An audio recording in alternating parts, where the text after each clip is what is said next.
Welcome back, everyone, to Red Spotlight Entertainment Podcast. I'm Alexis, joined by David Francisco, of course, from the show here in the Red Spotlight Podcast, where we come here and talk about the world of movies, everything going on in the world of movies, and so much more. And, of course, as we have been kind of anticipating for, days, weeks, months, and years now, we are at the very precipice of a gargantuan film that's about to open, one that I think all of us here have been equally looking forward to, that is kind of unparalleled to anything else that we have been talking about in the last, honestly, several years. Since the first time, I don't recall what podcast we did whenever they first announced James Gunn was going to be personally directing and writing this Superman film that's going to be opening up in a couple of days, hours. Right now, we're actually recording this days before we see it. This is the week that it opens, and David and I chose to just read the reactions in real time for ourselves. Usually when these big films open, they have this social media embargo that lifts. And I think as we're speaking, people just walked out of the theater watching it. By the time that this is even up, I'm sure we would have already seen it. And I'm even...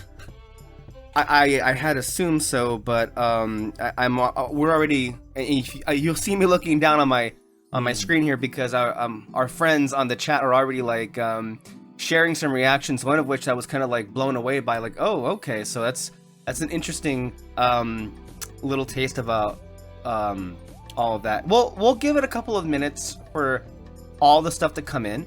Because there's going to be a lot, I think, of reactions. And David, if you would like, you can also have some, I don't know if you can open a tab on your screen. I don't even know if you have Twitter. Do you have Twitter? I do not have Twitter. You should have Twitter. I mean, maybe you shouldn't because you might get some spoilers. Mm-hmm. I thankfully haven't been spoiled, unlike other people I know. I think, I think when Endgame came out, did Kyle and Peter find some spoilers? I don't even know. I know Alexis doesn't care about spoilers, so it doesn't matter to her, honestly. But like, thankfully, I've been like pretty like lucky in that department. But before we get into it, there's a couple of things I want to get into first. First of all, David, thank you so much for being here. Thank you for joining me. I also just wanted to throw out there, I was over the weekend, I went to go spend time with some family and friends, and one in particular shared with me that he in the last couple of months started a job at Amazon and he hated it. He was there for a month and it was just like, the hell with this, because it was just too much of he felt like a robot just doing the same thing for hours and hours and absolutely no human interaction. So he just it wasn't for him, basically. Yeah. Was it in the warehouse or was it delivery? Yeah, I think it was in the warehouse. Oh, okay, yeah, that makes sense. It was not delivery. It was the warehouse. Yeah, Ali dealt with the warehouse one and she was fucking miserable about it. I don't know how people who've been there since I started working there are still there. But yeah, you know, maybe this warehouse, my warehouse is different. I don't know, but yeah, I can definitely understand people who are just like, I gotta get out of here. I bring him up because he mentioned that, you know, he's really into movies as much as we are. And every time we happen to reconnect, we talk about that, obviously. He remembered the name of the show that we do here. And at this point, my heart sank. I'm like, oh no, you didn't. Please tell me you didn't subject yourself to this. And I was like, oh no.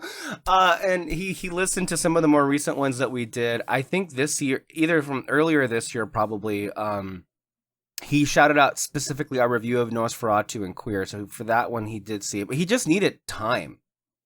He had so much time that he needed something to fill the time with, basically. Mm-hmm. And so he was listening to our stuff, liked it a lot. And in particular, was a big fan of Nosferatu, which I think all of us really were here. So that's great. It was a kind of like a strange situation because, like, I mean, I don't really advertise or broadcast like any of like these conversations of my family or friends. Yeah. It just feels like this is just like something that I share with you guys, and that's about it. Mm-hmm. And so when someone like just brings it up of their own volition, I was like, oh no. Yeah. What are you gonna say about, you know? But yeah, I told him, it's like, well, you know what? Favorite person ever now. Kidding. But it's like, I was happy to hear that our podcast was at least good for that, at least to kill time with, because you know, we do have quite a reputation among ourselves of being able to produce podcasts that are hours long. The last one that we did was actually a lot longer than what we originally recorded. We went back last week and we added some extra material to it because of the whole Elio expose that came out of the Hollywood Reporter. So we wanted to add more information because it was like really bouncing off the Elio review, in which we were not really sure what was going on behind the scenes, and then we went and we found out more information about it. And we'll touch a bit on that before we leave tickets. It's still kind of messy and complicated, and a lot of mixed feelings about that, honestly, as the week has gone. It's almost been, if not already, a week since we recorded that. It's just crazy to me how quickly, this is Monday, July the 7th. Wow, this is insane. It's just, time is flying way too fast. Anywho, before we get into today, there are a couple of things I wanted to bring up, and that is to just get ourselves emotionally prepared for what's about to happen with Superman. I think all of us are diehard believers in James Gunn. I think regardless of what you feel about him personally, his movies have always, I think, been quite moving. And I think a lot of fans have this misconception that James Gunn can only do one thing and it's just funny stuff. And I think that kind of exposes them as people who are either illiterate, media-wise, or they just are bad faith actors. Because if you really pay attention to his movies, all of them have a ton of heart. And I mean, even Peacemaker had a ton of heart to it. The show that he did on HBO Max. And it's just so that to me is when James Gunn was first announced as the director of this movie, and somebody who wanted somebody to come on here and make a Superman film that was full of heart and full of joy. When it was announced that James Gunn, I was like, I would not have thought of that. But then it took all of a couple of minutes for me to realize, this is the perfect person to do it. Of course. Like, he can bring that flair back into this property, and one of the few filmmakers who mostly dabbles in blockbusters that actually understands, themes, characters, arcs, and emotion, and heart. And he can nail all of that, and he has consistently nailed that. Guardians of the Galaxy, 3 films, The Suicide Squad, and Peacemaker. But of course, from the very beginning, there have been all these naysayers. There have been all of these people who, I will say, it's not all coming from disingenuous people. And when I mean disingenuous people, I mean people who, quite frankly, either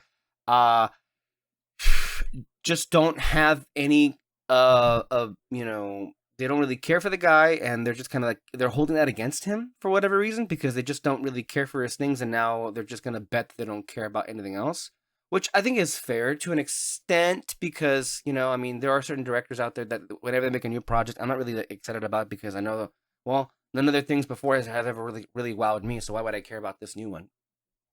But I just feel like, I don't know. There were a couple of people who were holding on to these worries and concerns about what James Gunn would do with a Superman film that I think were quite ridiculous, if you ask me. But then come in the other people who are a variety of either just generic DCEU stan or just flat out diehard Zack Snyder cultist. And from the very beginning, these people have made it impossible to have any kind of peace when it comes to this fandom. And because of that, and then also, I don't know if you have noticed this too, David, but there have been because of James Gunn being very vocal and being very much involved into into these spaces and rebutting and adding comments to a lot of the narratives that are forming onto in the fandom out there on the interwebs. People have been turned off by him even participating in it, and I think people have just thrown their hands up and done a whole both sides ism, where it's like they're blaming both the fans and James Gunn for having disputes online or something. And that also rubs me the wrong way because, quite frankly, I do think many people out there are suffering from being just illiterate when it comes to being able to read a movie or understand what its meanings are. And is it a contributing factor that Gunn is adding fuel to the fire as far as this, I guess, intensity going on? Sure. But I'll just say this. I'm very much pleased with the idea that somebody out there is hitting back and not letting some of these people get away with it, because I just think there are too many idiots out there that just say whatever they want to say with no basis in logic whatsoever, and then of course no account for context or history. They just throw bullshit out there, and then they just get away with saying that shit. And it just, to have Gunn out there hitting back on these things, I appreciate that. Is he saying too many things? Maybe. Like, I know some people took issue with, some of the interviews that he was given about, like, he was explaining certain things. I think maybe he could have waited a couple of weeks and then maybe explained some things, like this whole thing with the glasses having hypno vision or something, and that's why people are not going to be able to, like, that's why they can't, they don't consider Clark Kent and Superman to be the same thing. Like, these explanations are cool and shit, but I don't know if we need them right now. But hey, he's giving a lot of press, he's giving a lot of interview, and I think we have to also keep in mind this. The marketing has been very successful.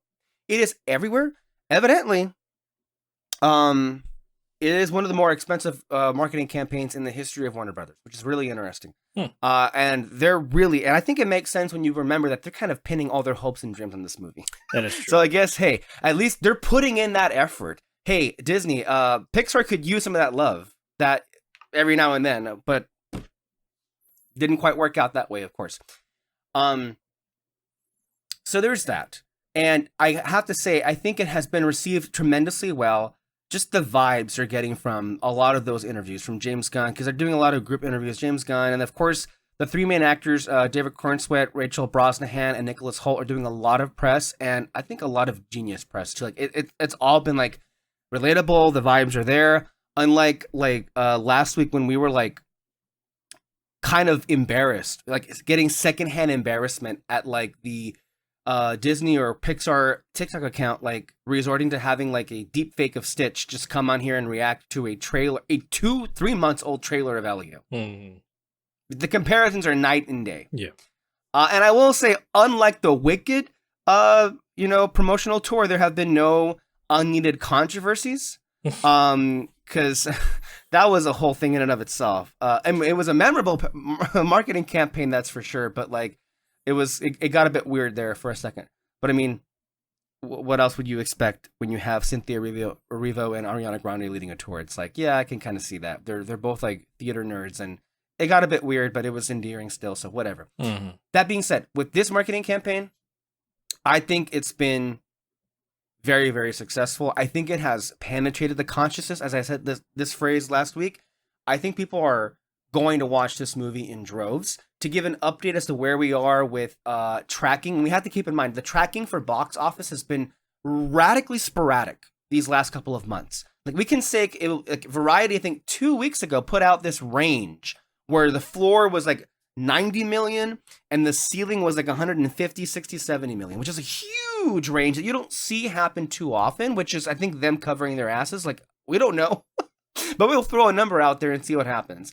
Then I think MovieWeb or something had updated numbers as recently as this morning, saying that they're thinking it's gonna be bottom-wise 130 something, and at the top, so between 130 and 170 something, which I think maybe seems more realistic. I think there is a really good chance of the movie kind of like exploding because of how much of the awareness of this movie is out there.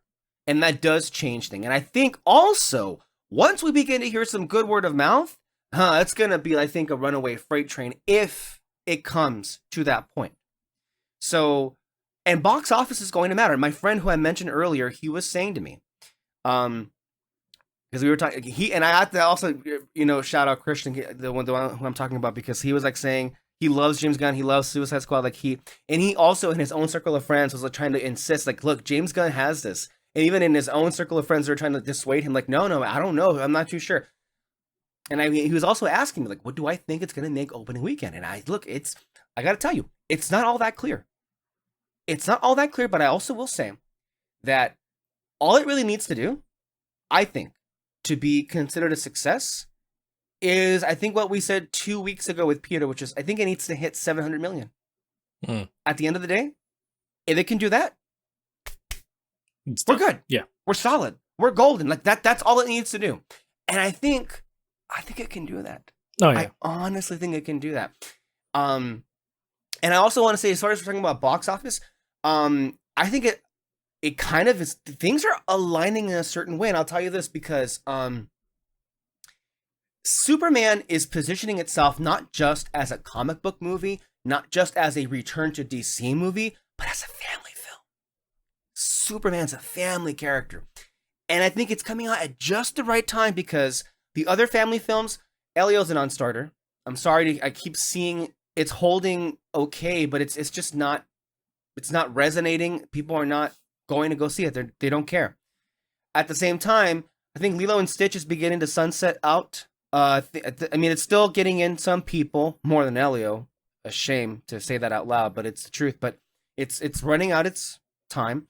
And then How to Train Your Dragon is like, it's still selling tickets, but it's, at this point, Lilo and Stitch is not the behemoth it was a month ago. And Dragon and Elio are not that much competition anymore. And then there's the Jurassic World of it all. And there had been signs, and we have to say this too. I know that Universal was like splashing this big headline that, oh, Jurassic World Rebirth opened to $153 million worldwide. Okay, whatever, kid. What are its domestic numbers? And none of this 5-day shit, because they want to do this whole like, well, because it was July 4th this past weekend, right? And so it was a holiday weekend, and okay, if you measure it to 5 days, it did open to one. No, I'm sorry. The worldwide total was like much higher than that, but I mean the 5-day total for Jurassic World in the domestic box office would be, I believe it was one. It's like 153-ish. I think I don't know the exact figure. In comparison to Dominion, which was like almost the same. But Dominion opened in 3 days. Rebirth was 5. So what's the real 3-day total? 91 million. Oh boy. Okay, so hey, it's still making money. And I will say Jurassic World Rebirth is going to tremendously benefit from the fact that Gareth Edwards seems to be a master at crafting big budget films with a simple budget. Rebirth had the lowest budget by far. Like I was looking into those box office numbers for the previous Jurassic World movies, and some of those 300, 400 million. Like, this one was like 180, so maybe that's why he keeps getting hired, because he seems to know what to do when it comes to like getting in and reining a budget under control. But can we just focus on the fact that is a big drop off? If we take the first 3 days of Dominion, which is like 159, and then get to the first 3 days of Rebirth, it's 91. And then, I don't know, look, I don't think Rebirth, based on reviews and scores, it's not as bad as the last two Jurassic movies, but it ain't that good either. So, I mean, it got a B cinema score, which is like, not great for a movie of that scale. So why do I bring this up? Because I don't think Jurassic World's going to be much competition to Superman. I don't think that's going to be in the way. No, yeah. Really at all. Honestly, I always thought Jurassic World was going to bomb. So, yeah, it was always going to be Fantastic Four being kind of... It may not bomb, but I think it probably will become a disappointment. Oh, yeah, for sure. Because I think to truly bomb... My boy Elio, that's the face of a bomb right there. Like that's like no one's watching your movie. Whereas Jurassic, it's still pulling in people, but I will say, for the record, like we were talking about last week with the narrative, when you make a string of bad movies, it's going to affect the future box office of your future installments. And I think Rebirth is going to be the true barometer for the taste that Dominion left in people's mouths.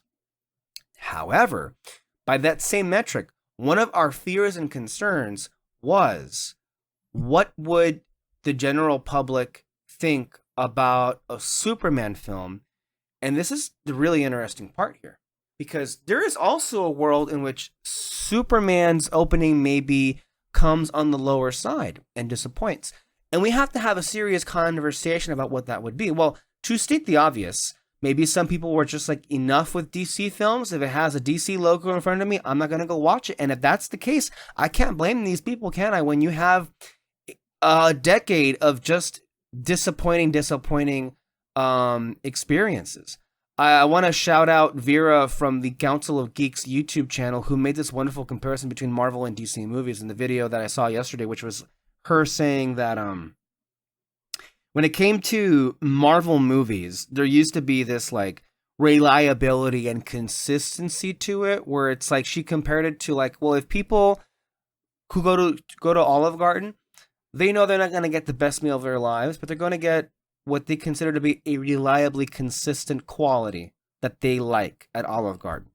Whereas going to go see a DC film would be like finding this hole in the wall restaurant where either you could have some truly special things or you might get food poisoning.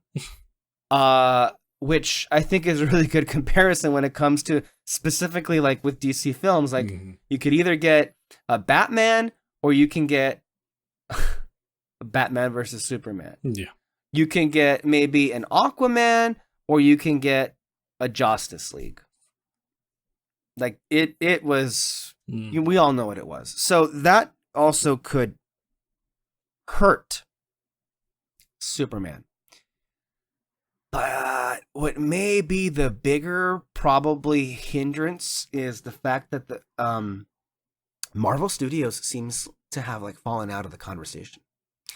It seems like they're on the precipice of complete and utter collapse in terms of like maybe they just had too many stinkers in a row and some people might be fed up with it. And I shared some clips yesterday from that video from Vera's Council of Geeks channel, and her saying basically like this is the first time that she's ever not watched anything MCU.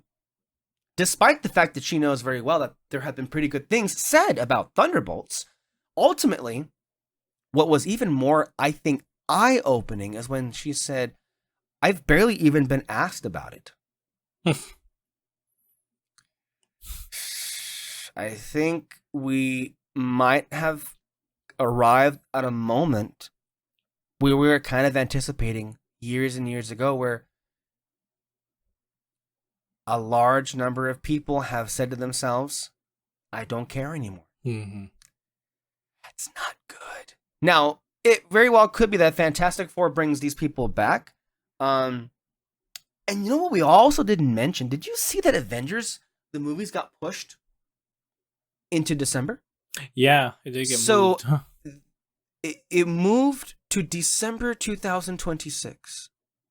At the same time, we should also remind people that there have been many rumors of which no one had been surprised to hear, even right now, that they were filming it without a finished script because they do that. But then I think part of the rationale for doing that is maybe they don't have all their stars completely signed on to do the movie just yet, which, of course, that's no way to say a movie. Even Grace Randolph said, like, don't they ever learn? Yeah. At this point, you think that they would. David, you want to go ahead and say something? No, yeah, like what she said. Like, don't you ever learn? I don't understand how you can just keep doing this, not get your stars ready, and not have a script ready. It's not gonna work. Again, there's no excuse anymore. Yeah, there's no excuse anymore. I brought this up with Avengers Infinity War. The script technically wasn't finished. I don't know if before it was filmed or not, but they had certain things planned out within the script that they can change if it needed to be changed in that moment. So that's what they had. From what we've been knowing, seeing, and hearing with these past couple of Marvel stuff, shows and movies, it's not a script. There's no script at all. That's not how you make any some form of media on that industry. And yeah, because it's being pushed so far. So Fantastic Four, which comes out this month, this is the last MCU movie we're gonna get until Avengers in 2026 in December. Yeah. It's gonna be like almost a year and a half of gap. Which with the And big of a cast that they want, that's not enough time. And with still no script, it's not enough time. no, it isn't, right? Like let me see. When did they announce Infinity War and Endgame? It must have been 2016, right? Yeah, I think so. But they had a reasonable amount of time, I think, to crank those out still. This is not anywhere near the amount of time they're gonna get, I think, for that. You're talking about at least maybe a year to but even a then, year and a half less time. Even then, the casting was a whole lot smaller for Infinity War than it is for this one. Yeah, they did have more time, and like I said, the script wasn't fully complete, but it was only because they had certain things prepared for it if it needed to be changed within that moment. And then, but with Endgame, I think that's definitely like the first time where it was just like they kind of have to, what's the word? Improvise at the moment. Yeah. Because if you remember, the last fight was sort of supposed to take place like in a forest or something like that, but then they changed it to yes. Avengers. They changed it, which is also why they knew that there was a good chance they were going to change it, which is why they also just like shoot on a blue screen so they can rotoscope the entire background. And I will say this, while in Endgame, in that last battle, I don't like that it takes place in like this dark background. The visual effects for Infinity War and Endgame, I think, are quite amazing in spite of itself, in spite of the fact of how they make their movies. I think they would have looked a lot better if they actually build more sets. But I mean, hey, if for movies that are just basically made indoors on a blue wall, they look pretty damn good. And part of the things for why the quality has deteriorated is because they just don't look that good anymore. In fact, they've looked quite bad. Lately. So there's that they kind of big difference. They went, oh hey, it worked out doing this with this movie and our biggest movie. Let's keep it going. Let's just do a green screen. We'll fix it up if we'll do green screen just in case we ever need to change things. And they just relied on that way too much, and they've all looked uglier and uglier as time went on. Yeah. Which that's basically what it is. So the point as to why I'm also bringing this up is because we're at a crossroads here, and seeing this is going to be a real test with both of these movies opening up this month. It's going to be a real test as to where audiences' feelings currently are with these kind of movies. But you feel it, don't you? Don't you feel a difference in terms of like how people are? I think people are legitimately anticipating and interested and or excited about Superman. I think Fantastic Four will be a success. I think people are going to go and see it. But I'm detecting from even people who are going to be there day one, I am detecting a bit of hesitance. In fact, I would even say I have been sensing a lot of people who are very like, I'll go watch it. Oh, that's a ringing endorsement of you. Yeah, you totally sound like you're excited for this movie. I think we're at a point where people have they've lost all patience. They've lost all patience. And it's going to be very curious to see. So we might live in a world where maybe Fantastic Four itself isn't going to be all that much competition, which could be a possibility as well. I don't think it'll be an outright failure, at least not at first, but we're going to have to. It also really depends on how good it's going to be ultimately.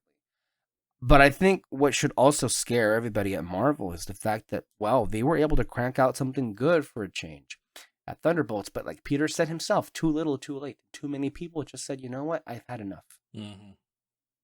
I've had enough. So there's a lot kind of in the air. I mean, we spent let me just be accurate about this.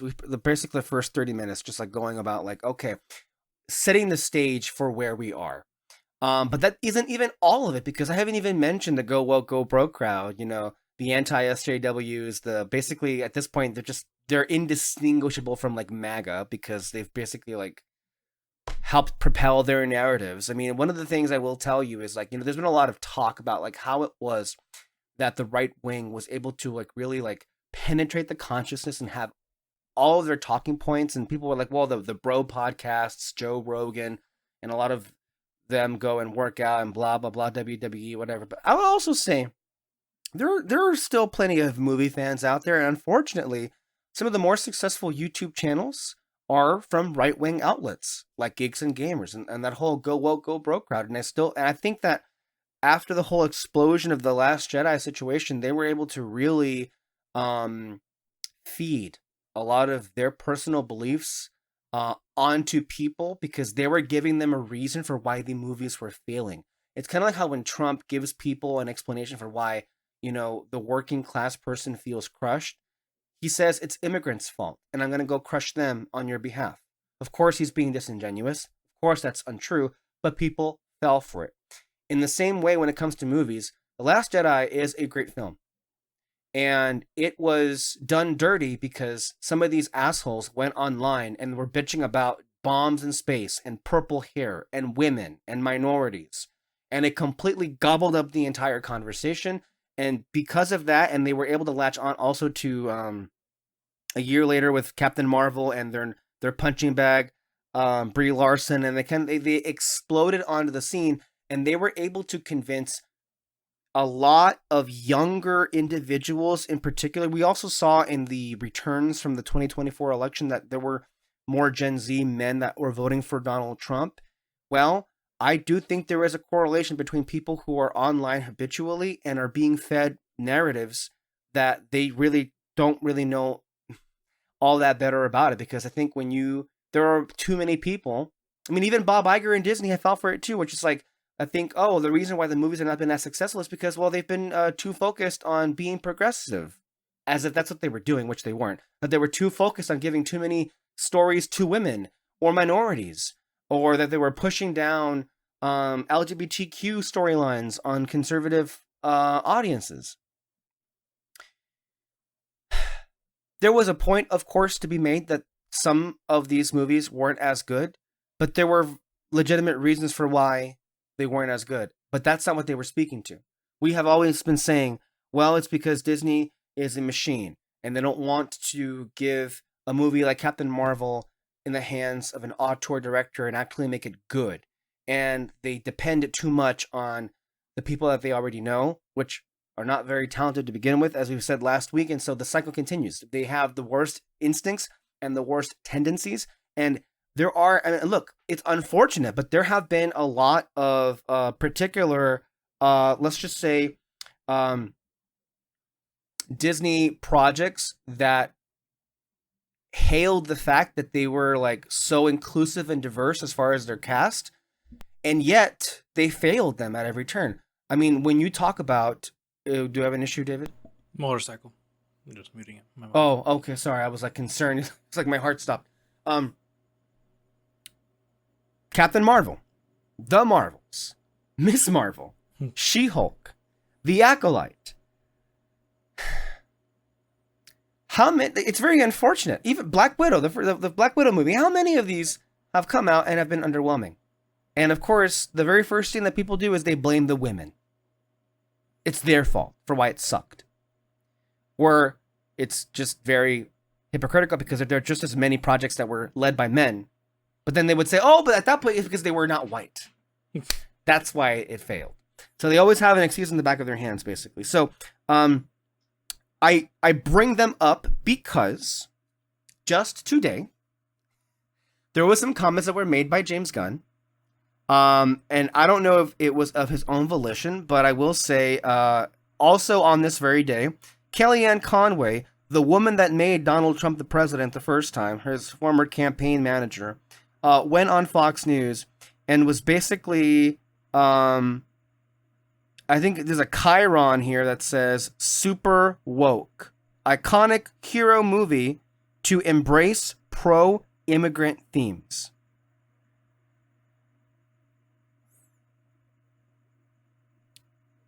Okay.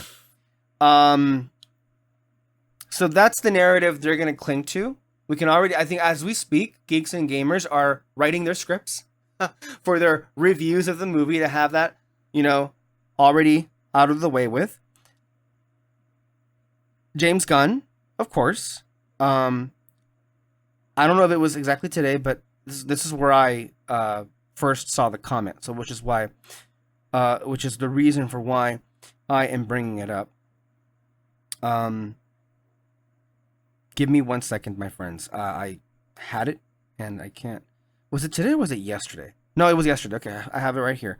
And there's something very simple. James Gunn says that Superman is the story of America. Which, by the way, isn't it refreshing to just have a filmmaker say, like, hey, I made a comic book about something. It's going to say something and it's going to speak to something. Marvel should listen to that, but they won't. He says, an immigrant coming from another world, trying to make a life here. But for me, it's mostly about how basic human kindness is a value we've lost. To most people, when they hear him say this, they would say, wow, it seems like he totally gets where we're at. Because I'm somebody who feels this way completely, which is like basic human kindness is a value we've lost. And why is that relevant to Superman? If you ask yourself that question, not knowing already what the answer is, stupid. You're dumb. You need to go home and rethink your life. Because I am not an expert in this comic book character at all, but I know how to read a goddamn movie. And Superman is a lot of things, but kindness is inherently to what that character should be. And I will say, I don't want to be here and shit on and disrespect Zack Snyder and Henry Cavill.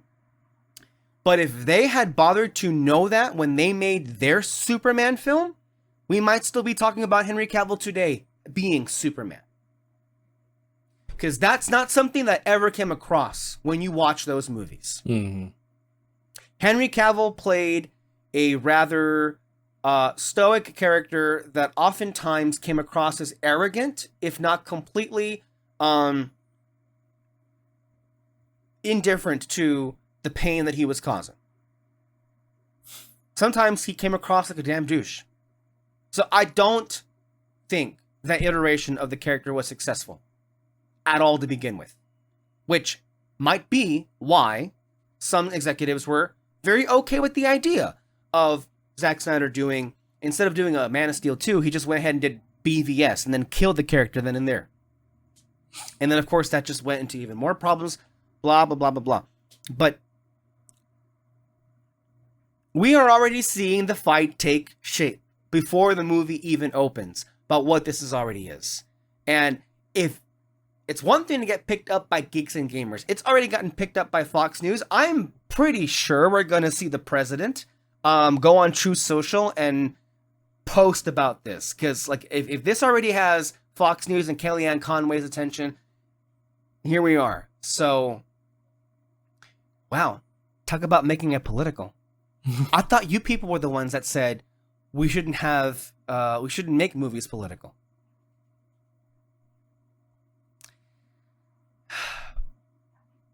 David, I'd like to hear what you think about all this specifically, and I do think though, this is not going to go away. I do think this is going to be a continuing thing. Like, the movie is not even open, and we already have the discourse beginning away. Mm-hmm. David, your thoughts? But I'm sorry, I have to cut you off because there's one thing I have to add on to, because it wasn't just James Gunn, his brother Sean Gunn added even more fuel to these comments, because he was asked about the MAGA backlash to Superman, and then Sean Gunn was like, we love our immigrants. If you don't like that, then you're not an American. People who say no to immigrants are against the American way. They're against what the American dream is all about. That was today on the red carpet for the premiere of Superman. So just adding more fuel to it. I will say, as somebody who agrees with James and Sean Gunn and loves them dearly, I love the fact that they're not pussyfooting and they're not backing down, because we're living in an era in which too many of the studios that are owned by these corporations who either donated to this right-wing campaign or are afraid of getting a bad tweet by the president, they've just kind of like acquiesced to the president's requests and just done whatever that he wants, even so going so far as to donate to his inauguration. And then also, as we read last week with like Disney and Pixar kind of like de-queering a lot of the storylines, not just that, but then also like rolling back themes of environmentalism, anything that could be perceived as progressive. Last year, Bob Iger even said the go woke go broke crowd is correct. There was too much messaging in our stories. We got to roll that back. So in the time in which so much of that attitude is around, it is so nice to see these two fuck that and push back against this really anti-immigrant hate, which if you're for or against immigrants, if you're against immigrants, you should not be confused with being kind. David, your thoughts? I don't know where to start. It's a lot. Yeah. Well, I know it's a lot of things. Well, actually, for one thing, when you mentioned Henry Cavill's Superman, the only reason why I disliked his Superman is because it just seemed like it was a burden to him to be a superhero. Where it's, ooh, that's what it always came out as. You know, even in that trailer shot on Batman versus Superman, where everyone's like putting their hand on his shoulder and he's just like looking up in the sky, but he looks all sad, and it's like I get what Snyder was trying to do in that, but yeah, that was just always the thing that bothered me. It's like it always seemed like there was this burden for him to be the one to save everyone. It's as if like he was looking down on himself for having to be put in a position to even rescue these people. He was like, I hate this job. Yeah, well, I would say like he hated the job, but it's just like, why does it have to be me and all that? It's like, I don't know. Like I said, it just always felt like he had like a burden on his shoulder, which is not really the case with that with that character. He's more than happy to help people, and if he can push someone to help others, like that's a bigger win for him, you know. But yeah. Anyway, with the whole political messaging of this new Superman movie, I'm honestly gonna find it weird. I haven't looked at anything, tweets or videos about it, but I'm honestly gonna find it weird if people do complain about that. The whole Superman is an immigrant story. Because when real quick, here's the Variety, which that he called Superman an immigrant. Here it is. So there, I guess the same reporter was asking the same question. Now they ask Nathan Fillion what he thought about this. James has said that Superman is an immigrant story, that it is political. MAGA today was getting a little upset that he called Superman an immigrant. I wanted to get your reaction. Somebody needs a hug. It's just a movie, guys. It's just a movie. Mm-hmm. Oh, here it is. Here's more of James Gunn. You said it's an immigrant story. It's a political movie. MAGA today is going nuts. What do you have to say to MAGA? I don't have anything. I think this movie's for everybody. I don't have anything to say to anybody. Like I'm not here to judge people. I think this is a movie about kindness, and I think that's something everyone can relate to. You would think. Mm-hmm. You would think. Sorry, David, for cutting you off. Go ahead. The whole instant reactions. Immigrant story thing.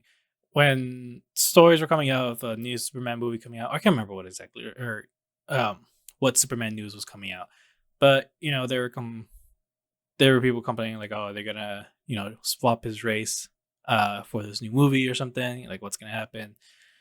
No confirmation on anything. They were just already complaining that they were going to race swap Superman, and their reasoning why he shouldn't be race swapped is because this character was created by Jewish immigrants, by white dudes who immigrated into this country and kind of telling their story through this character.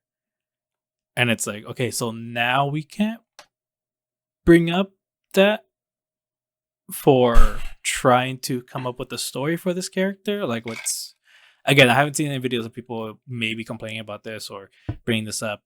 But if you are already, you're contradicting everything you're ever saying. You're you're just trying to say anything at this point to try to get this, try to say hate, try to get clicks. So it'll be confusing once I do watch some stuff. I already like started looking up, see if there are any videos about it, and there are. There are. But yeah, so about in terms of the whole immigration story, he's very much right. It is an immigrant story. It is very much someone who is trying to make sort of their own spot within this world, or this country in this case, but world basically. And I mean, we'll just got to see what he does with it. Maybe it won't be a big part of the story. I don't know. But when it comes to those types of comments, I just hate when people nitpick about it, because it's like he needs a basis for this character, for this story. Mm-hmm. Just because he brings that up, that doesn't mean it's going to be the only thing about that character that you're gonna get. It's like, again, we mentioned this before, he's written some great movies, he's written some really fun, great characters. Pretty sure there's gonna be more to Superman than just that specific thing.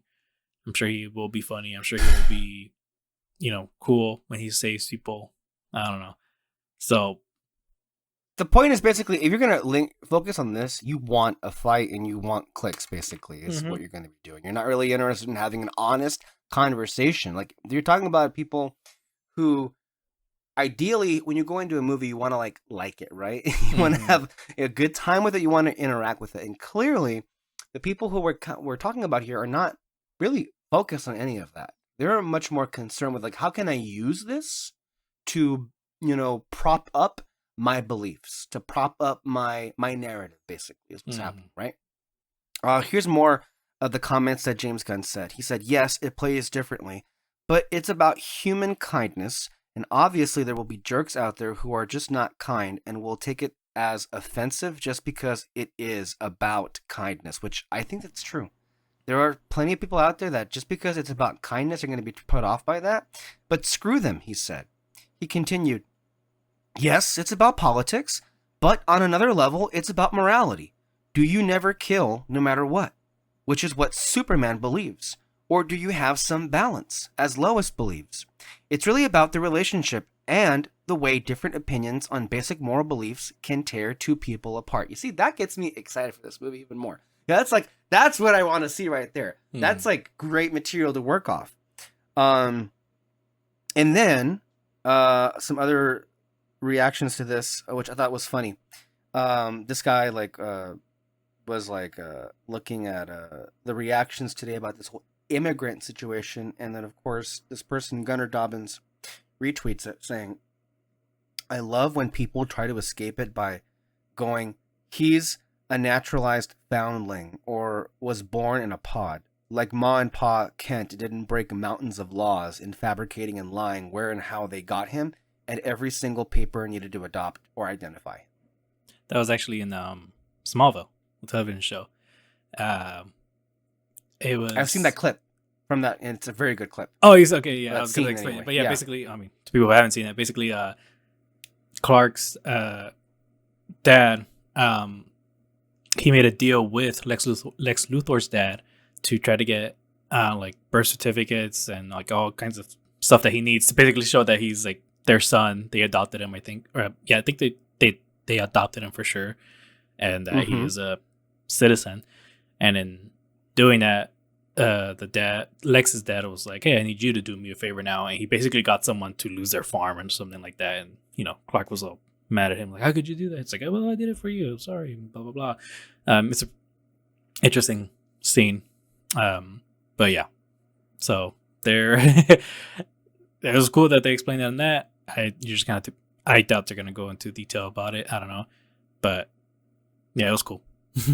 This is an interesting reaction. I assume this person is a conservative. This is what he says. The worst thing Superman, James Gunn, and anyone involved in this movie could have done is make this movie political. The choice of words from Gunn calling Superman an immigrant story is a PR nightmare. Why even compare or give the idea that you're comparing Superman to illegal immigrants being deported by ICE? Why? Hollywood has crashed and burned, especially over the last decade with all their woke political nonsense. Picking a fight with over half the country who can't stand the leftist political propaganda and grandstanding is idiotic.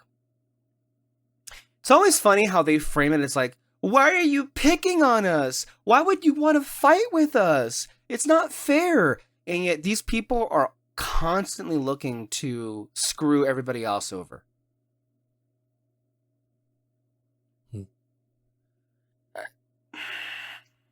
I don't know. Maybe you're just evil. Have you considered that for a second? I don't know. This is just really, oh my God. I don't know what, this is too much. So just keep in mind that this is already out there. This is already happening as we speak. And so I guess we will see the effect this has, but hey, don't be too sure about yourself just yet. Cause if you're going to go with the idea that this is go woke, go broke, again, do you want that to be blown away again at the box office? I mean, again, this whole go woke, go broke thing has been bankrupt and like completely hollow from the very beginning. Barbie being the biggest successful movie ever made by the Warner Brothers studio, I think proves the idea of go woke, go broke has been a lie to begin with. Mm-hmm. And how stupid is Bob Iger? And how dumb are the people at Disney for falling for it? Yeah. And the only reason they are is because they don't want the finger to be pointed at them for the failure of these movies. It's there's a reason why these movies are declining in the box office, and it is because the quality of it. The movies suck. They look ugly. And yes, some blame of it should be on the writers and directors, but it's also not their fault. It's because the executives, the producers, are not giving them time, or really just time to make it as good as they can. They want to complain that all the writers and directors care about is their messaging. And I mentioned this on our Agents of S.H.I.E.L.D. Audio commentaries, but when people say that, all I can ask is, well, what other choice do they have when it comes to making these movies? Like, they don't have time. You have, Doctor Strange, Multiverse of Madness, where he has to, clearly I think the biggest focus for him was trying to tell the story between Doctor Strange and Christine, their love story, and how it wasn't going to work out and everything. I think that was a big thing.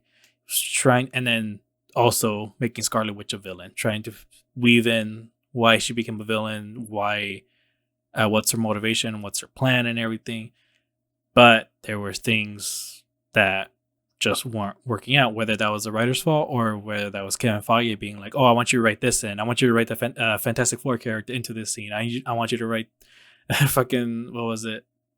Captain America, but it's Haley Atwell, Captain America, trying to get all these characters, but there was never confirmed. And you can tell within the movie that they weren't all in the same room. They were just all filmed separately and then put in through green screen. That was it.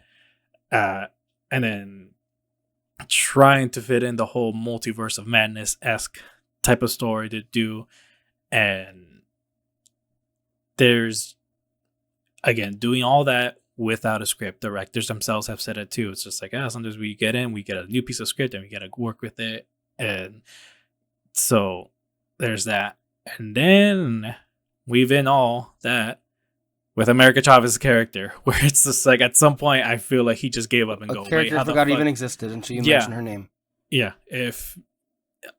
so he had to weave that in. It's at that point, I think the writer just gave up and went, how do I connect these two characters? Oh, I know, memory machine, where they just step into this little pad and then memories of their background start popping up, and it's like, oh, okay, there. Now they know each other's backstory, and then they can connect to that, blah, blah, blah.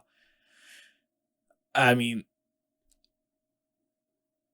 there's just no time to do anything. And so the biggest focus has to be their messaging, their whatever story they're trying to tell, and it just becomes a mess. And sometimes there are writers who can work through that. Avengers Infinity War worked out for them on that. And again, though, I think they had more time than any of the other ones recently. And then we have I forgot her name, the one that basically rewrote Elio, who just tried to Domishi, who somehow it worked out with her. Again, we love this. We love the movie. Mm-hmm. It's from the recent ones. Is that at least for me, it's not one of my favorite in recent movies. Not for like all of Pixar or anything like that. Just for the recent movies, it's not my favorite, but I think she did a fantastic job. So it's that idea of this whole the executives are hiring activists instead of writers, or that the writers themselves are just pushing their own agenda and everything. It's just like, at least for the Marvel movies, I mean, a lot of them, they just have no time. They're not working with the best conditions. They have to improvise with everything that they're working with, and it doesn't work out with them. Not everyone can improvise. Some people need a fucking plan. They need the script, the blueprint, and then work with that.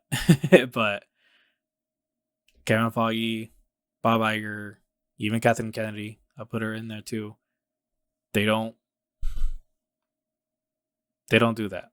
Andor is the only one where it seems like he did have all the time. He got all the freedom to do whatever he wanted, and you know what? It worked out. Yes, he is an amazing writer. And I'll give Kathy I'll give her credit for that. I'll give her credit in that one instance for having Andor exist. I do think it's true that without her, it wouldn't have happened. Mm-hmm. So thank you. I think Kathy, of all of them, is the one that seemingly has some sense every now and then. And I will say, to also correct myself, I know last week I mentioned that Dave Filoni is going to be writing every episode of Ahsoka. That is still true. However, I think they're going to be having... Now, I gotta check just real quick. Like, did Dave also direct all the episodes in addition to writing them? Do you know? I think so. I mean, it felt that way because the direction was very poor and unimpressive. We're being honest with ourselves right there. Let me check it real quick, and that's untrue. Okay, so there were other directors: Steph Green, Peter Ramsey, Jennifer Getzinger, Gita Vincent Patel, and Rick Famuyiwa. Damn. That just speaks to how poor the writing was, because the direction wasn't very better. I mean, Dave only directed 2 episodes. It was the first episode, and then the one with Hayden Christensen. Okay, well, I forget what I was going to say there. Anyway, I agree with all what you said, David. That's all true. But I also will say this. I just, from a personal standpoint, I can't stand conservatives that are like yelling and screaming like about the left Hollywood elite or like the progressive liberals in California or in Hollywood. And I'm like, why are you complaining? You have everything you ever wanted. You literally have control of all of the power in this country. And you just used it to oppress our lives even more so. Why are you still crying? Why are you still complaining? Why can't you like, it's funny how like you are the ones that always act all persecuted, saying like, why can't we have movies for us? You can't let us have anything. Okay. We'll leave it there. And I guess it's now about time to get into some of these reactions now, should we? I'm going to begin with Breakfast All Day, Christy Lemire and Alonzo Duralde. Both of them come from previous outlets like What the Flick and The Wrap. So this is their out of the theater reaction, and let's hear what they had to say. Christy and Alonzo, we are at IMAX headquarters for Superman. This is a very, very early, quick little social review, full review coming out when we can talk about it, which is... after July 4th. Yes. So I loved it. I loved it. I loved it, and it's like the purest distillation of all things James Gunn. Yeah. Like, it's all of his big crowd-pleasing superhero instincts, but also the weirdness that marked his early films and who I think he truly is. Yeah, he gets comic books and comic book movies in a way that very few people along the way have. And yeah, it just to me was a thrill, and I kept thinking, if it were this easy, everybody would do it. And it's obviously really hard to do one of these well. Look at the last 20 years, how many crappy superhero movies have we had to sit through. This one is just nails the tone so well. It is exciting, and it's funny, and it's romantic. It is they approach the idea of a Superman in a way that I really haven't seen these movies attack before. Superman's place in the earth, in terms of, humanity and geopolitics and all that stuff. Nicholas Hoult is a terrific Lex Luthor, not too serious, but also not a joke. Not goofy. Sometimes no, they're goofy. totally not goofy. David Cornsweet nails it. Perfect Superman. He and Rachel Brosnahan. Mrs. Maisel, thank you, Rachel Brosnahan, have terrific chemistry. Totally. She's charming. This is some of the best introduction of new superheroes I've seen in one of these movies in a while. I still have Flash nightmares, but like this one introduces people from various corners of the DC universe in a way that's really cool, that I geeked out about a little, but it didn't clobber you over the head with them if you aren't a lifelong comics reader. This is great. It's beautiful. Like, it's creamy the way that it's shot. And it's like the action scenes are thrilling, but then there's also like a really cool sense of style in just like the interiors of various buildings. That's all I want to say. And fucking Crypto. Oh, steals Chef's it. Kiss. Steals it. Like, what a good boy. Such a good boy. He's bad. But He's such a good boy. There are no bad dogs. Anyway, we loved it, and we're psyched to talk to you more about it. And that's coming out. I think the movie comes out July 11th. I think this full review can go. Okay, just to be completely on the record, we have not seen a single reaction yet. We've been waiting the whole time. So this is the first taste that we're getting of it, and this was very glowing. Very glowing review. That alone, in my book, like, it wasn't already that unfair of a comparison, but like Man of Steel could never. And in fact, Man of Steel never even bothered to do many of these things that are being said right now by Alonzo and by Christy. So great reaction. And we're smiling a lot. Just initially, what your thoughts on this, David, on what they were saying? What stood out to you? Mainly, I would say stood out, but I'm just kind of curious from my end once I see it. But it's gonna be David Cornsweet's performance as Superman, because I mentioned before, my bar is with Tyler Hoechlin with Superman and Lois. He was absolutely fantastic. So I'm very curious how both of them are gonna work. Rachel Brosnahan as Maisel, not Maisel. Lois. As Lois. I was gonna say Lena, but I was like, no, that's not it. As Lois, that one I'm for sure certain. Yeah, she's gonna kill it, because if you see Marvelous Mrs. Maisel, like, I mean, very different characters, but like, she has a charm in that show that I know for sure she's gonna bring it in this, and she's gonna be super fun. I have no doubt about that. Crypto the Super Dog. I'm so excited. Oh my god. I know. Oh my gosh. I wish they had. I think a lot, but they didn't. Money, I'm sure, is a big factor with a CW show, right? Like, to have Crypto be a character, a presence, is gonna be a lot.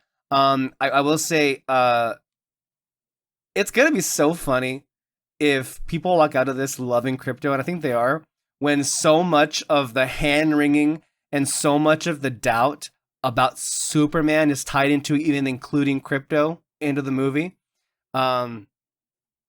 Telling you, gotta trust in James Gunn. Yeah, I don't get why anyone would complain about it too. I'm just like, it's a lot of people were like, it's too much like a cartoon, and they didn't find it believable, and they found it tonally weird.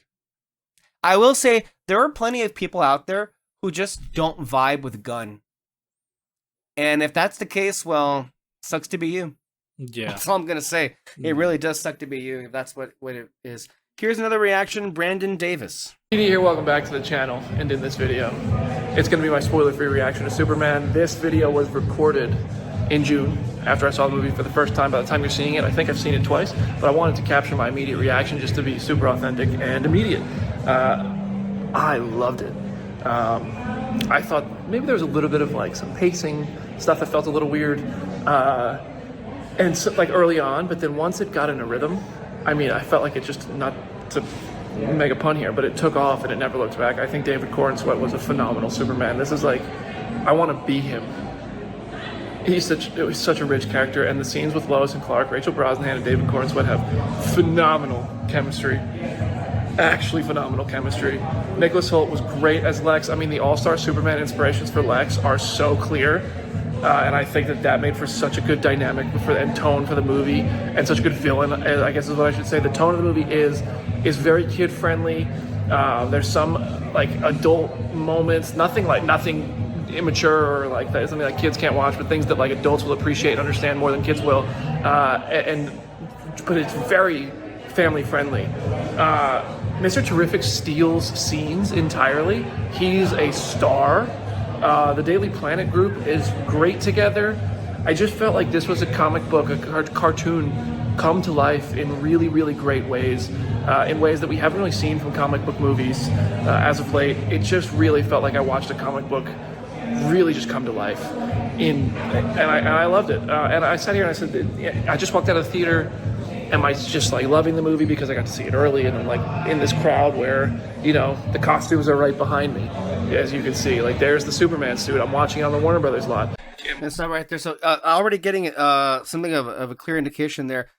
We should note that Brandon was just speaking to the fact that when he was watching this film, it very much felt like he was watching a comic book movie. A comic book come to life. Sorry, I had to interrupt this right now. Kyle just texted us. I'm watching John Campea. John Campea is streaming, obviously, the reactions. We're doing the same thing, basically, of course, but he has actually people watching him, and he's live. And he's saying, he just said live on the air, I wasn't expecting Grace to like it, but here we are. And I got to tell you, none of us are going to call that. And since I just mentioned it, I'll just go ahead and bring up that review right now, because that to me is the one that has left me speechless. Just, you know, Grace Randolph and James Gunn have had a long history of not liking each other very much. She has said things about him that I think are not very accurate and unfair, but that's what she believes. And then he has not liked how she covers certain things. And I think he actually went after her one time or two times about how she covered this or covered that. And I think he's actually a big reason why she stepped away from like scooping or like dropping a whole bunch of stuff, because she just like went over it or didn't want to go into it anymore. Anyway, I will say she's an interesting person because her opinions on film are not very consistent.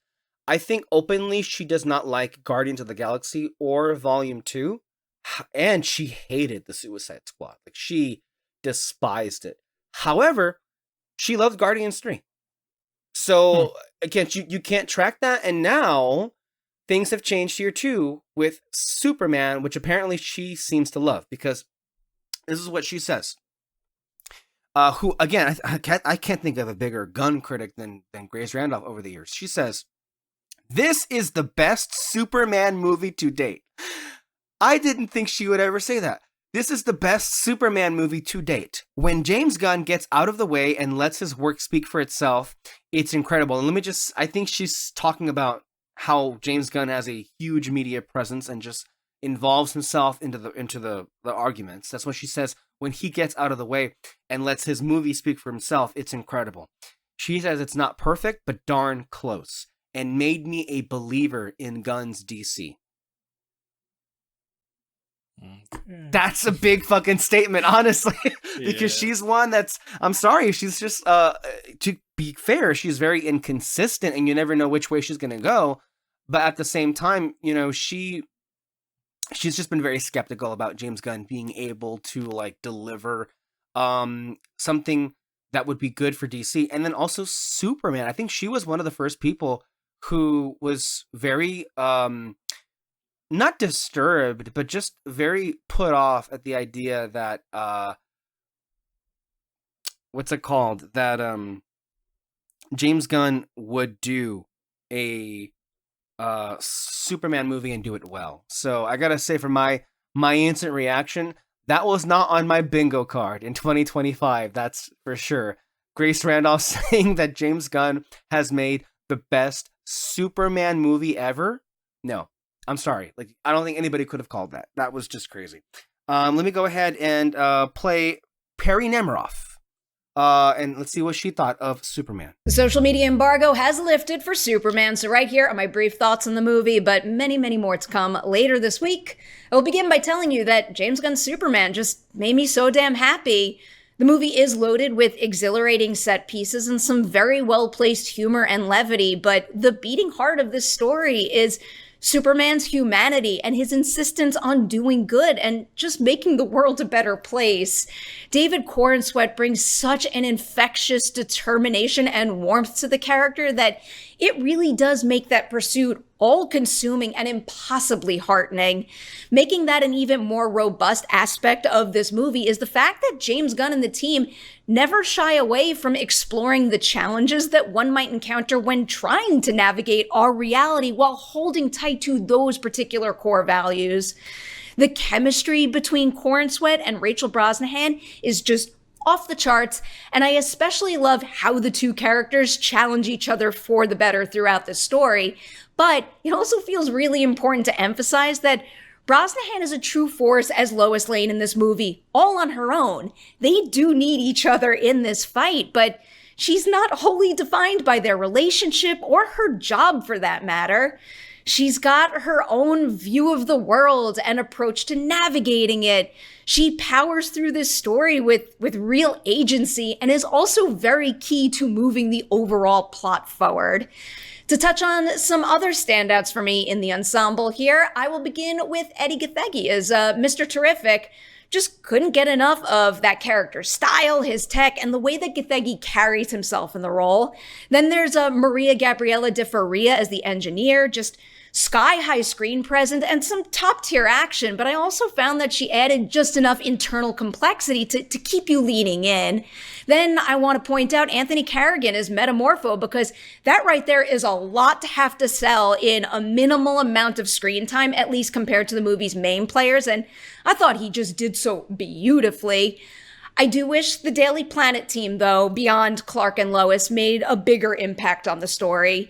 There were also some moments in the narrative where the structure felt a little bit jarring, but individual sequences in Superman are just so strong that those types of hiccups ultimately wind up feeling like mere blips on the radar.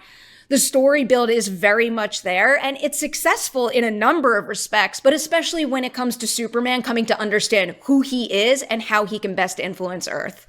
That's where I'm going to leave you for now. Any thoughts on this? I will say another overwhelmingly positive review. And then getting some more details. It seems there may be some limited amount of screen time for the Daily Planet team. Yeah. And it also seems like there might be some disagreement among critics about where they land with the movie's overall pace. And I do think the fact that James Gunn went out of his way to make this movie feel like a comic book, interesting what's going to happen. That's going to be, I think, that one of the things that people are going to be contending themselves with the most, which is, are you on the pace, no pun intended, of this movie or not? I mean, also pacing it's different for everyone. I mean, you never really know when someone's going to be like, oh, this movie felt really slow for me. And we're talking about this movie by super fast. I don't know. I think people said that about Infinity War, where they felt the pacing was slow on that one. Okay, I was just like, oh what do my you god, mean? We went from one scene to another. What the hell? But yeah, so pacing, I'm just gonna have to wait and see on that. Although from past James Gunn's movies, I feel like the pacing is always fast. I can maybe understand certain scenes will probably feel the same, but I don't know. But I mean, actually, overall, I think his movies go on the fast pace that just moves the plot along super fast. And for the Daily Planet people not being there much, or it's not developed as much, I think that makes sense. It's totally fine. Some of the characters that we do know, I mean, they're just funny characters. They're just there. he can develop them, but I think it's best to save it for future movies, especially since he is trying to develop this world as a world full of superheroes. That I think it's understandable that he wants to focus on them, especially if we're to believe that the story is about Superman inspiring the other superheroes to just do what is good and not what's what is told of you from like some of the leaders of the world or what others want. I don't know. So, yeah.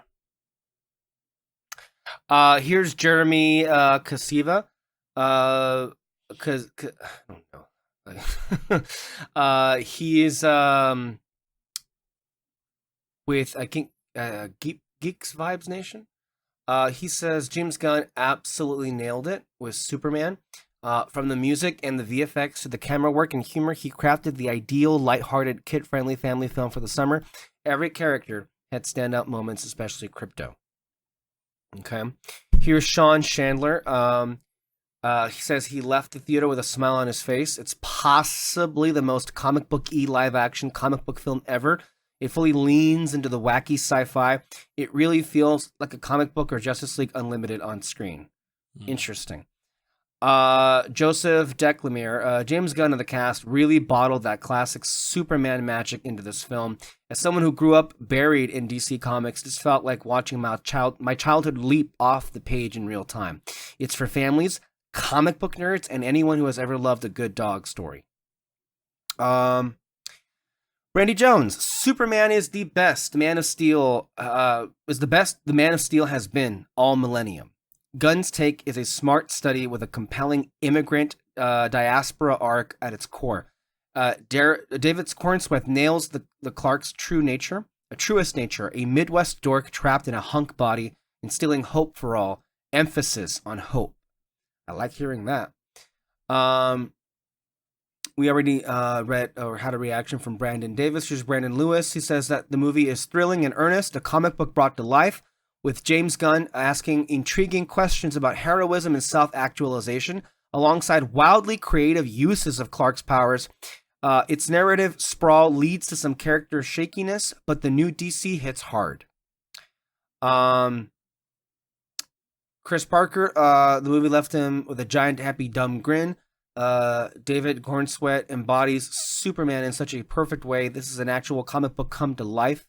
Okay, that's more of what we've heard. Here's a more credible in person, Courtney Howard, who I think has a great track record for films. I will say Courtney Howard is, I checked on Letterboxd before he went on, she's the only one of the critics that actually logged a review for Elio that gave it 4 stars, which is like interesting. And by the way, Elio wasn't hated, but many didn't love it, whatever, but I got your back, Courtney. Anyway, she says, the Superman movie soars, absolutely soars, an awesome achievement and hopeful balm, honoring past iterations, like of both cinema and comic iterations of Superman, while cutting its own path. Cornsweet has the heroic shimmer. Holt is delightfully diabolical. Brosnahan brims with vim and vigor. Crypto's adorbs, basically. Also, Skylar Gisondo and Eddie Gathigi are the stealth supporting MVPs in Superman. Both are utilized so perfectly. Skylar, by the way, I believe is playing what's the other character's name? Who works at the Daily Planet? The kid. What's his name? God damn. Anyway, Olsen. Yes, Jimmy Olsen. Yeah. Yes, Jimmy Olsen. God, I can't believe I forgot that. Okay. Let's see here. Brian Sudfield, the movie soars with heart, humor, and style, a bold yet faithful take on the iconic hero. James Gunn sets a fresh tone while honoring the character's legacy, and David Cornsweet shines with sincerity and strength, a promising, thrilling start to DC's new era. Brian Long Films, James Gunn's Superman is the film I've been waiting for ever since I read my first comic book. The empathy this film extended takes me back to Sam Raimi's, I think, trilogy. The action scenes bristle with kinetic energy. Track 7 of the score sent shivers down my spine, and man, did I cry a lot. Josh Weiss, a true summer delight. James Gunn brings his usual bubbly and colorful charm to the Man of Steel mythos with a reboot that gets the live-action DCU off the right booted foot. Everyone is perfectly cast. Nicholas Hoult especially, and Crypto steals the show. Dan Casey, the movie was maybe the most anticipated movie of the year, and it really blew me away. James Gunn and his amazing cast and crew really got to the heart of what makes a good Superman story for me. It's hopeful even when things seem hopeless. I hope everyone else digs it too. Jermaine Lucier, Superman Source. It's a nonstop joyride packed with humor, action, and emotion. There's spectacle despair, unbridled optimism, and a goofy unpredictability that ties everything together, even when there are a few minor issues. We've never seen DC like this, and it's great. There's more, obviously. RJ, Resident Justice says, I'm thrilled to share with you all that Superman is indeed spectacular. James Gunn has grown so much as a filmmaker and storyteller. And it's none more evident than with this film. It's everything I could have ever dreamed of and hoped for as a fan of DC since I was a child. Superman is a kind of film that reminds you why you fell in love, not just with comic books, but with comic book films as a whole. If this is a sign of things to come with the new DC universe under the leadership of Gunn and Safran, then we are truly in for a treat. Eric Anderson. David Cornsweet is a great Superman, not just because of his traditional appearance, but understanding of his heart and altruism. Needed more time with Clark Kent. Eddie Cathegi as Mr. Terrific as a star devolves into too much no stakes destruction, but good overall. Brandon Norwood, Superman is a blast. James Gunn literally put a comic book on screen. It's not perfect and has some flaws, but well worth your time. Mr. Terrific and Jimmy Olsen are the MVPs.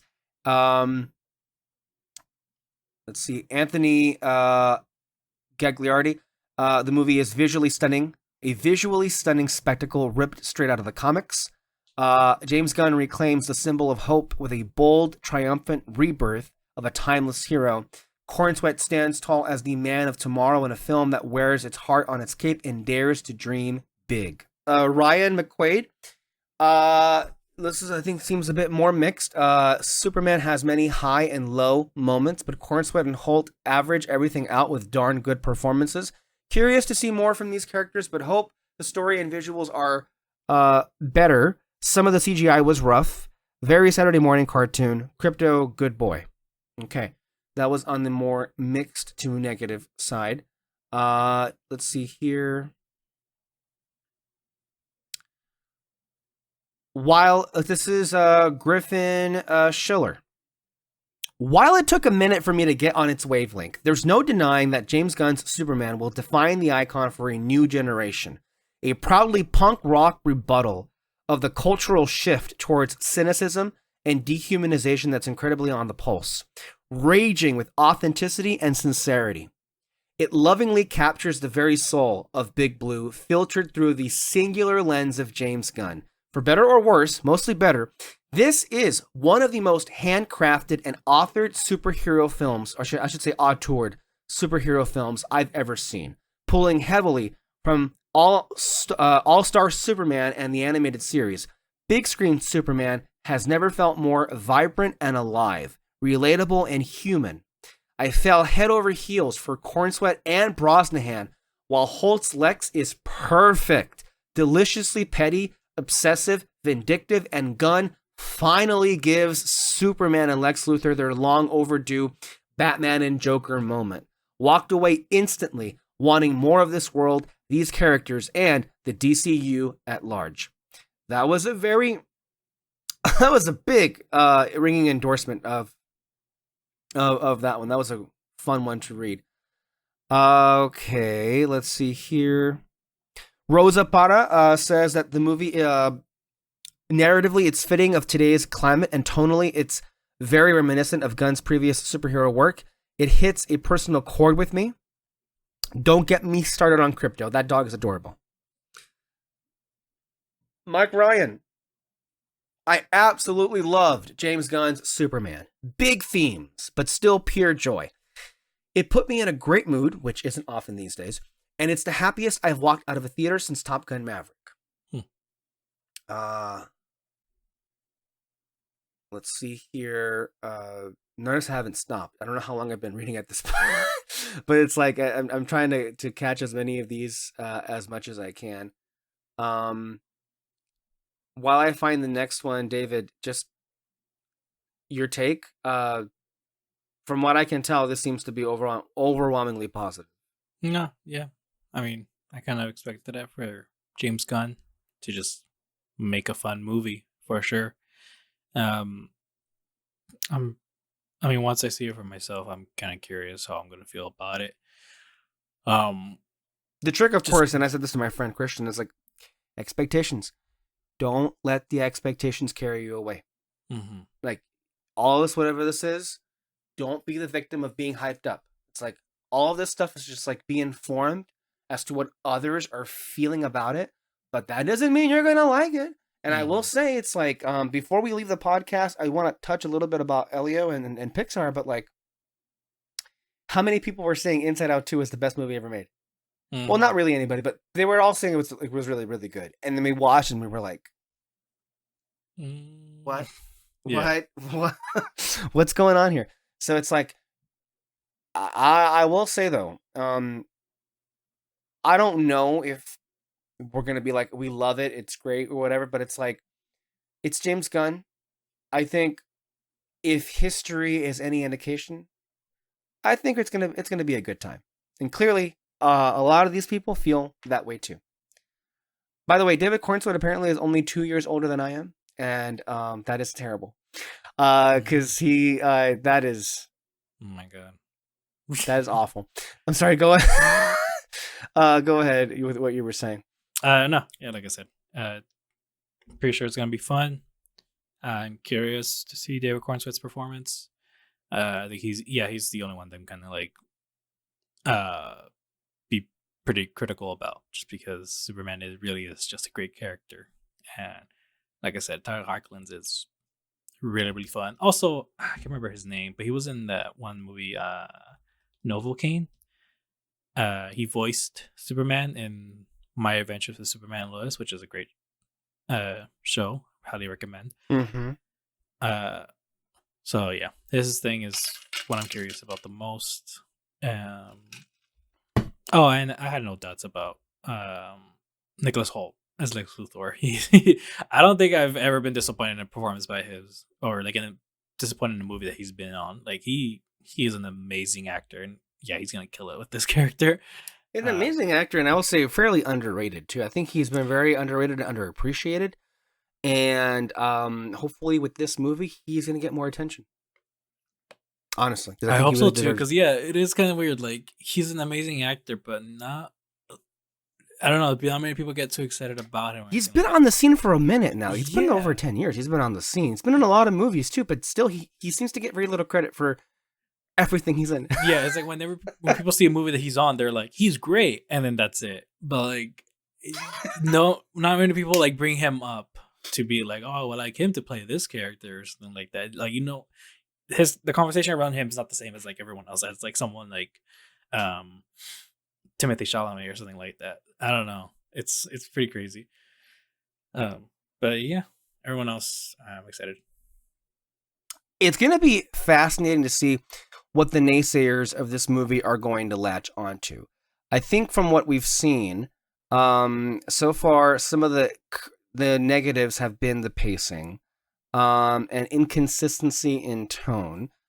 Here's Matt Neglia, the editor-in-chief at Next Best Picture, saying that Superman is just as fun, vibrant, and idiosyncratic as James Gunn's The Suicide Squad and Guardians films.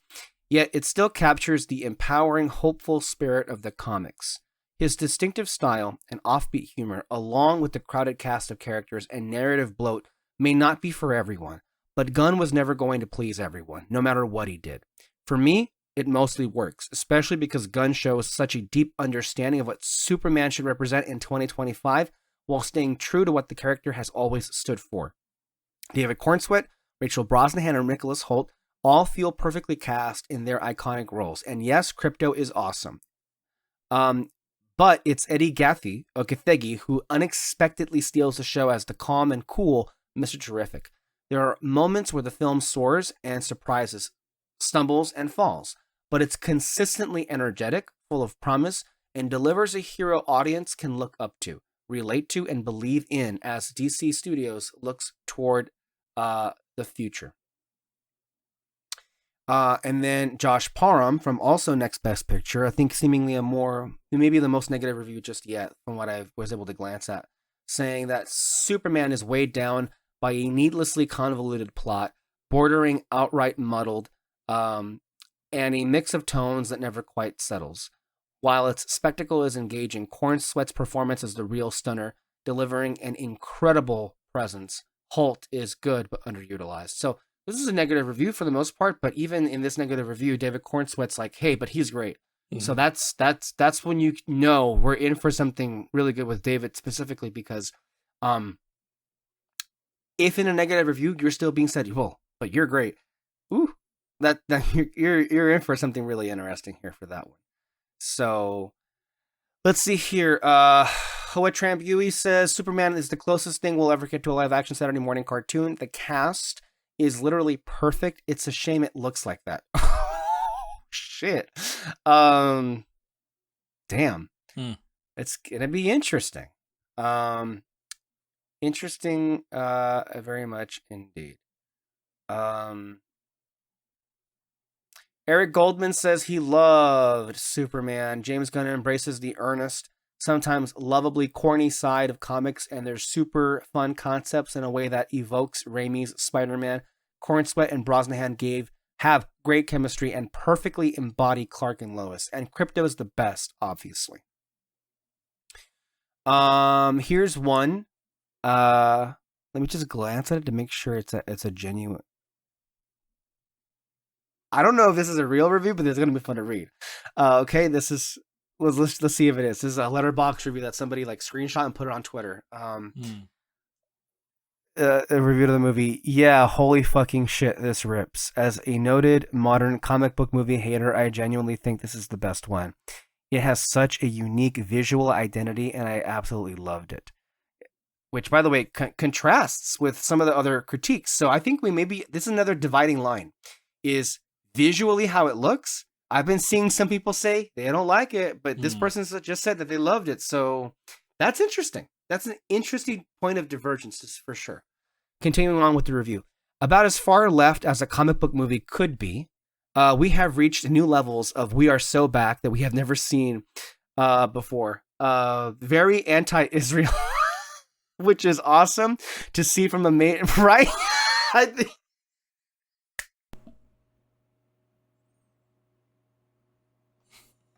I was not calling anybody to say that, but very anti-Israel, which is awesome to see from a major studio blockbuster. Gunn is the best comic director. I mean, that's an amazing review. Oh my God. That's funny. I'm going to share that with the chat pretty soon. Wow, that was not something I was expecting. And then also some people seem to be calling out some issues with, I guess, some of the plot. Let's see here. Mike Kalinowski says that I forgot that I got most of my following on social media because of my love of DC. I admit I'm more political on here than I should be. So whenever I tweet a lot about... Oh, wait a minute. Is this a review? Oh, I guess not. Never mind. I was like... Sorry. I was like, wait a minute. Where's this going? I keep in mind, of course, that I am reading these for the first time, so I'm not like I'm not having anybody screen these for me. Resident Justice continued with his previous thoughts, saying that Rachel Brosnahan as Lois Lane is generational casting, by the way. She ate up this whole movie. If you love Lois, like, if you're a Lois Lane fan, man, you're in for a treat. It's her movie just as much as Superman's. She's so good. Her chemistry with David is off the charts. I don't know whatever the fuck Alexis is doing, but wake her up, because she's going to love a tweet like this, because I know she loves Lois Lane. Specifically. So that's really good to hear. That the movie is as much hers as it is his. No, yeah. I mentioned it before. But as it should be. The original Superman movie, Superman Lois, and My Adventures with Superman, getting the relationship right is like key to a good Superman story. Like, it's got to be those two together and nothing else, honestly. So yeah, I'm excited for that. Johnny Sobzak says, y'all hear that? That's the sound of gun unloading. Nice. Oh wait, no. That's the sound of a gun, of a hashtag gun unloading. That's good. That should be the title of this podcast, probably. That's gonna be interesting. I would like the sound. The sound of gun unloading. That's. Let me write that down, because that's. I'll just like bookmark this and we can get back to that. That's a good one for sure. Here's also another one. Chris Evangelista. Superman. Gosh, I absolutely love this. James Gunn's feature-length comic book splash page is so unapologetically silly, earnest, and intentionally corny that it utterly charmed me. Left a big, stupid smile on my face. I love that. That's great, because, like, I think to me, all these things are part of who the character is supposed to be. And look, I don't want to harp on this. I think Zack Snyder, as a creator and a director, he has every right to, let's just say, make the character who he wants to be. But if you watch Man of Steel, and even more if you watch BVS, you really have to ask yourself, and Peter has asserted this from the very beginning, that when we watched those movies back when they came out and we reviewed them on this show, do you think Zack Snyder liked Superman? Because it feels like all these things were qualities that were seemingly stripped away completely when it came to actually making the movies himself. Mm-hmm. Because none of these things were part of what he had to offer, basically. Rachel Leishman says that Superman reminds us that Clark Kent has always been a beacon of hope and the goodness that can exist in this world. James Gunn's vision is a comic book brought to life, and it brought a lightness and a happiness to one of the most beloved heroes around. I by the way, as I'm reading this, I do apologize if there's silence. I'm also reading this for the first time, so I'm like processing what I'm reading for the first time and just like in my mind thinking, oh my God. Eric Voss says that this is the comic book movie I've been waiting to see for decades. The film shines with a sense of play that, paired with kick-ass filmmaking, superhero cinema hasn't seen this boldly served since Sam Raimi's Spider-Man 2. The DC universe is in good hands. I'm seeing a lot of comparisons to Raimi, which is great, because I do think Raimi kind of got exactly what these movies need to be. Mm-hmm. Like, very much so. Here's another one. Alex Coleman. This is his review. It doesn't get more Superman than this. Cut from the same cloth as Sam Raimi's Spider-Man in the purest, most sincere and hopeful way. Genuine delight to my eyes. I'm smiling ear to ear typing this. In love with the lived-in superhero world and the way Gunn teases the future. I need the whole load now. Good God. Cornsweet and Brosnahan nailed it. That really is Clark and Lois. Lex Luthor might have stolen the show from me. Holt displays some of the greatest hating I've ever seen. Let's also talk about the Flash's cinematographer getting redemption. This film looks terrific. Say that again. The action is by far, in a way, the best Superman action I've seen on screen, and it's so dynamic and badass. I'm just grateful to be alive. It really has this Saturday morning cartoon charm that just works. I can't wait to see this again and again, because DC is back. And I gotta say, that is, look, personally, when you say DC is back, it's like, well, was DC ever really here? Yeah. Like that's a but then also, but then also too with like whole Marvel is back and all that, and so it's like movies are back, and it's like, come on, that doesn't really mean anything. Yeah, Sorry. we need. Yeah, it's like it's very overused. Like we're so back, or like it's so done. Kind of discourse right there.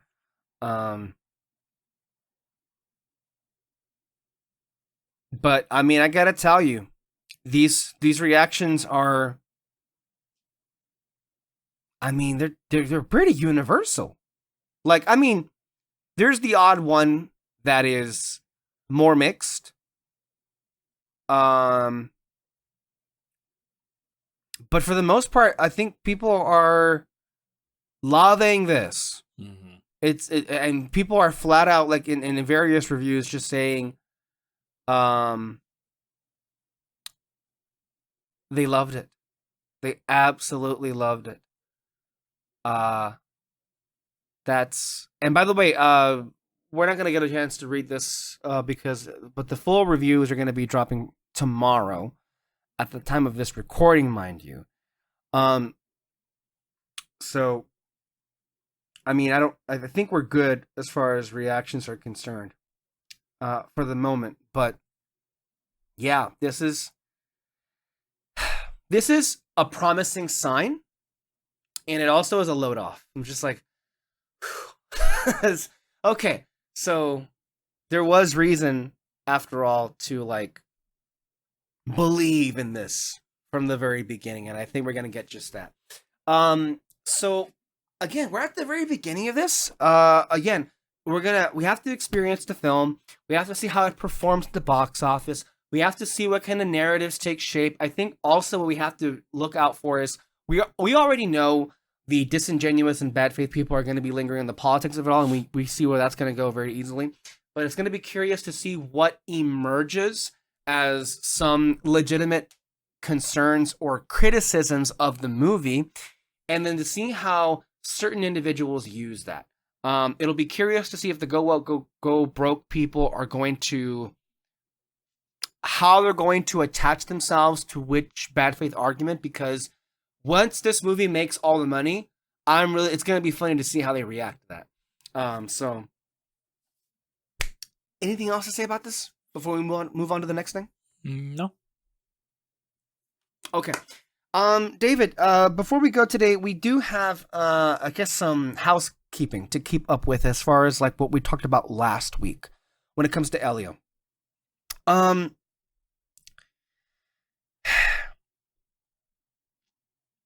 I feel like this week has really, and in response specifically to the article that we read and we talked about on here, I didn't think it was possible, but I feel like my feelings are even more mixed and conflicted and frustrating than they were last time. Because, not on the film, but just on the situation of it. I think when it comes to my feelings on the movie, I think they've stayed about the same. And I think for the most part, I'm not going to allow myself to be gaslit into thinking that what I saw wasn't a good or great movie, because I think there are some people who, as I predicted, are using the controversy to say that, rightfully in the sense that Disney was wrong to encourage that, or Pixar was wrong to encourage what they were doing with it. But there seems to also be this arrogance that, oh, well, clearly they had a great movie, and what Pixar and Disney did is they whittled it down, and because they made it less queer and less authentic, clearly they took a great movie and they turned it into a whatever movie.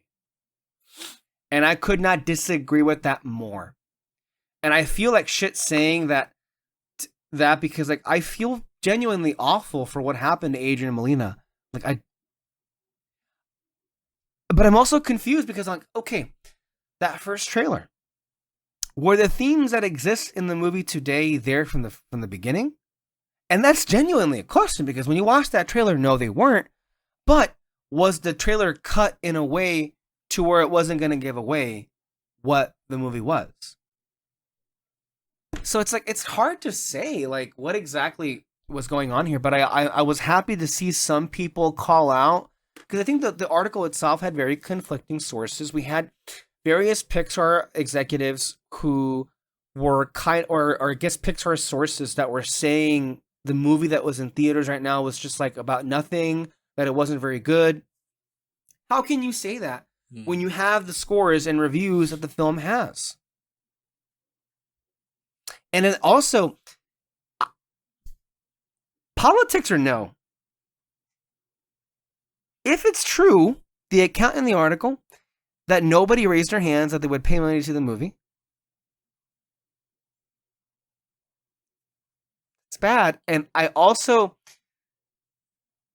while I gather that Pete Docter is smart enough to know who he works for, and I believe totally that he and his executives were discouraging having explicitly LGBT content in there, I also don't take him for a fool.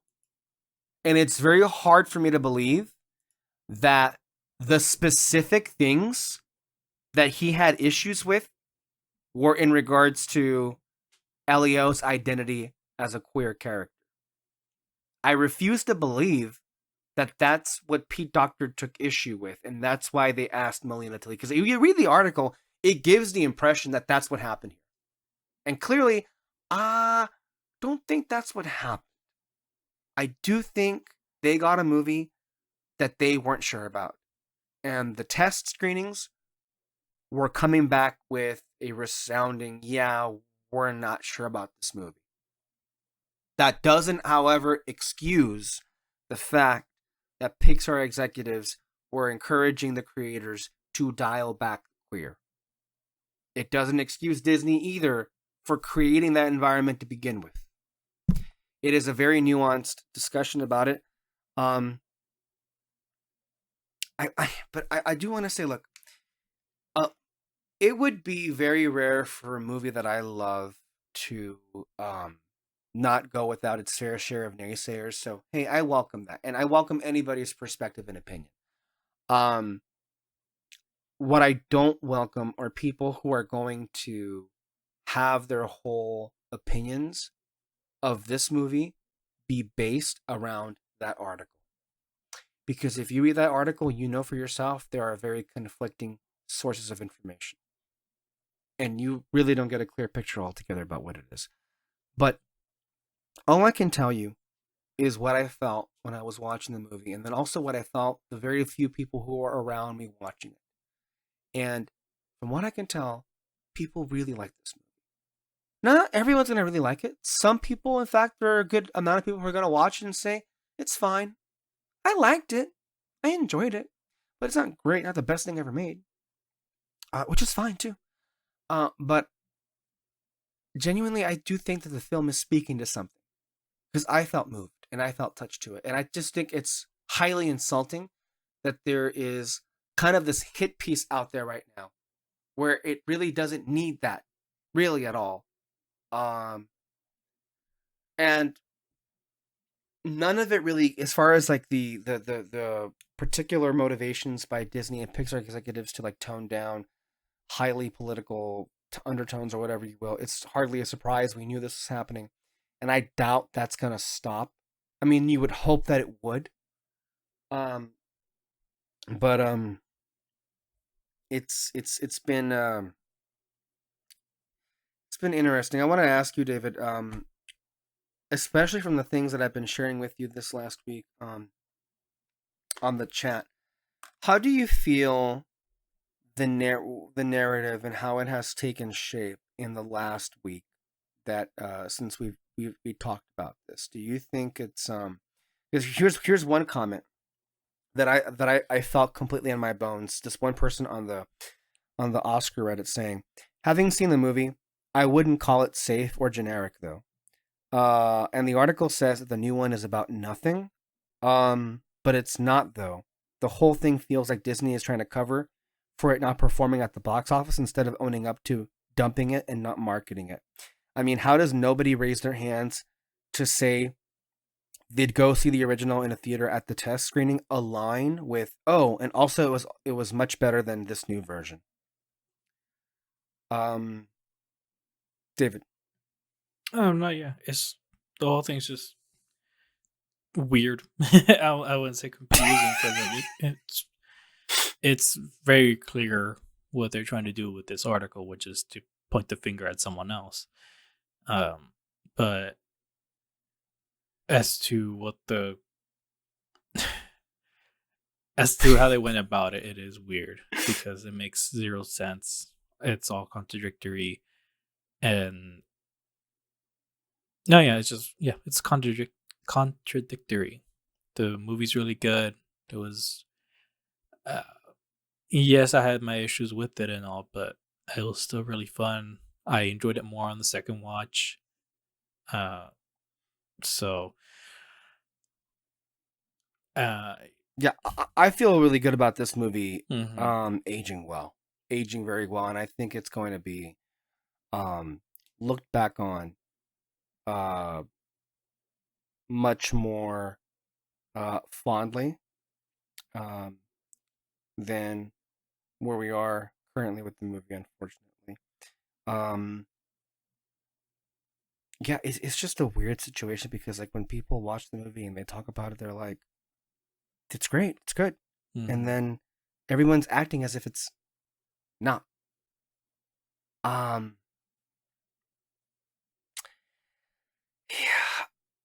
I yeah. I will say though,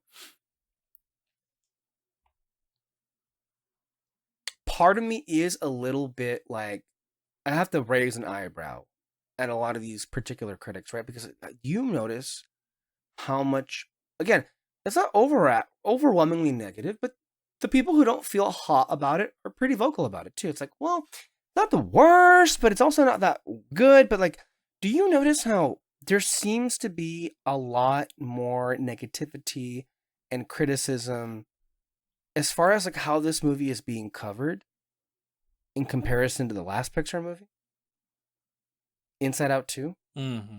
in which literally I was struggling to find any negative take on the movie. I still struggle to find like negative or any kind of criticism of Inside Out 2. Mm-hmm. And I think Inside Out 2, look, I don't think Inside Out 2 is the worst movie ever made. I don't think it's the worst movie Pixar's ever made. But I do think it's pretty empty. Yeah. And I do think it's pretty hollow. And I think it's pretty misguided. And I think it's very, very deeply flawed. And people don't seem to acknowledge that. Mm-hmm. Like, I'll tell you this. Like, Elio, when I first saw the movie, I was like, this is actually good. And I wasn't feeling really too much like the behind the scenes chaos. Like, I didn't even bring that in with me. Like, I didn't remember the first trailer, so I was like, okay, cool. And it kind of like, it brought me away and I was good and everything. But the things that I could say negative about Elio don't come close to the things I can say negatively about Inside Out 2. Inside Out 2 is just deeply flawed. Deeply, deeply, deeply flawed. And I don't think anywhere near as enjoyable or entertaining. Like, the nicest thing I can say about Inside Out 2 is like, it is exactly every bit the sequel that Disney Toon Studios would make when they would do direct-to-DVD releases of classic movies like The Jungle Book 2, Little Mermaid 2, Cinderella 2, 101 Dalmatians 2, Tarzan 2. Jesus Christ, there were so many of those. Peter Pan 2. Like, there were so many of these movies. And remember, originally, they were trying to do that with Toy Story 2. And they were like, well, if you're going to make us do this movie, we're going to actually do it well and take our time with it. Of course, only for years and years later, for the person that saved the film to be fired from the company. Fuck them, honestly. Like, that person should be given royalties, and instead she got her ass fired. The one that had the movie saved on a hard drive when some other assholes deleted it. And she got pink slipped. Mm-hmm. Anyway, that's, like, awful. But the point is, like, Inside Out 2 feels like such a rushed movie that if it came out in the early 2000s, it would be on the same level. The animation is far better than what your average direct-to-DVD sequel would be, but like it's just a film that just fails to resonate. And yet people were like, it was one, to me, like, to this very day, it's one of those things. I think it's one of the biggest examples of I don't get it that I've ever been a part of. You, David? No, yeah. I don't get the love for it either. And I know I remember seeing this one post about how they loved the ending of it, Inside Out 2, where it was Riley, that scene where, Riley kind of calms down, her anxiety goes down, and there's this moment where she takes like a deep breath, and it's her choosing like joy to take control of the console. She's choosing to be happy, and people see that as like, oh, if that's great character growth, but also just like growth in general of a person. And in that scene, yeah, like the way it was shown visually, like that's awesome. It's great representation of having control of your own emotions, basically. Cool. The thing though is that the disconnect is how we got there. I compare that to the first one, where she is technically, she's not choosing to be sad, but she's choosing to feel that sadness and to tell her parents that she's sad about moving and all. I don't know, just something about leading up to it hits more than what they did with Inside Out 2. Like, that's really the biggest disconnect of it all. And I think a part of it is because, for one thing, I think the characters themselves, you like them more. There was greater connection with all of them leading it up to all that, whereas they're all the emotions are together in this crazy adventure, but they didn't feel connected. It didn't feel like they grew together in a sense, and leading up to that moment, it just didn't hit as hard. I wish I can explain like exact details as to why, but I think I think really is the big disconnect is the character anxiety shouldn't have been there. Like, it just should have been fear, and I think that would have been fine. I mean, they showed it in the first one that sadness is sort of taking control of the console. She doesn't know why exactly, but she knows that she has to take control of it, and you could have done the same thing with fear, and that would have been fine. And they kind of did show it in the beginning of Inside Out 2, where it was just like this one tiny click that each of them did, and all of a sudden she just blows up. She's trying to discuss. It was anger trying to be like, "Hey, mom, calm down." Who was just pressing one little button, but she just like rages out at her. It's just like, what the heck? I barely touched this. What's going on here? And you could have just done that with fear, where it's just like, no, wait, hold on. There's like too many things going on that I need to like look into and blah blah blah. And it's just, it would have worked. I don't know.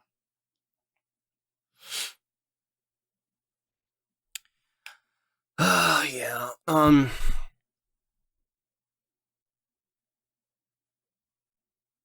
I just feel like Elio also, like, genuinely, I think it's great, and I think it's even greater because of the fact that we know that there is this troubled production, and I have to think to myself, how many movies do we know that have had troubled productions that just don't pull it together for one reason or the other? I think of like The Good Dinosaur, which is not a bad movie. It just doesn't. It's just not much. Mm-hmm. I also think of myself like Rogue One too. Rogue One's all about getting the third act, which is a while to get there. I think of Captain America: Brave New World, which it was a mess. Starts pretty bad and gets worse, like throughout the whole way through. And I think these are pretty good examples of like having a movie be completely reworked.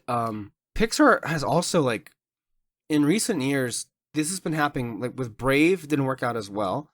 Incredibles 2 didn't work out as well, because these are movies specifically that were having script issues and story issues, and they had to like start almost from the beginning. Toy Story 4 also had big troubles, in fact, but they were able to pull off a pretty good movie at the end of it. So these things do happen. Frozen 2, I haven't really looked into like how bad the behind the scenes stuff was. But unlike a lot of people out there, I happen to genuinely think that Frozen 2 is a really good movie. I think and so. I loved it. Yeah. Like, honestly, like, I don't get the hate for Frozen 2. Like, I really do think that it's a movie that's less really concerned about the plot and more so about just hanging out with the characters. And I really like that, honestly. I like that too. So, and yeah, people will tell you it's like, no wonder it was bad. And I'm like, was it though? I'm like, oh, I don't know. But some people will swear to you it's like, ugh, hell on earth. Whatever. So sometimes it works, sometimes it doesn't. But I will say, before we leave today, if we think about the movies that, let's just say, post Toy Story 4, only including these recent new ones, Alexis, I think, shared with me her ranking of it. She said that Elemental was number 1. You correct me if I'm wrong, I'm going off of memory. That it was Elemental, that was her favorite, then it was Turning Red, and then it was, I think, Luca, and then Elio, I think so. and then Soul, Mm-hmm. and then Onward, which you forgot existed. No, And I think then Onward would even have to be before above Soul, above Elio. Elio. Yeah. Okay, so it would be Onward, and then Elio, and then at the bottom Soul, Yeah. and then ones she didn't even consider were Lightyear and Inside Out 2. Yeah, Lightyear, Inside Out 2. Like they just Incredibles 2, didn't make the list. Yeah, it just didn't make the list at all. Well, I mean, Incredibles 2 wouldn't count because it's before Toy Story 4.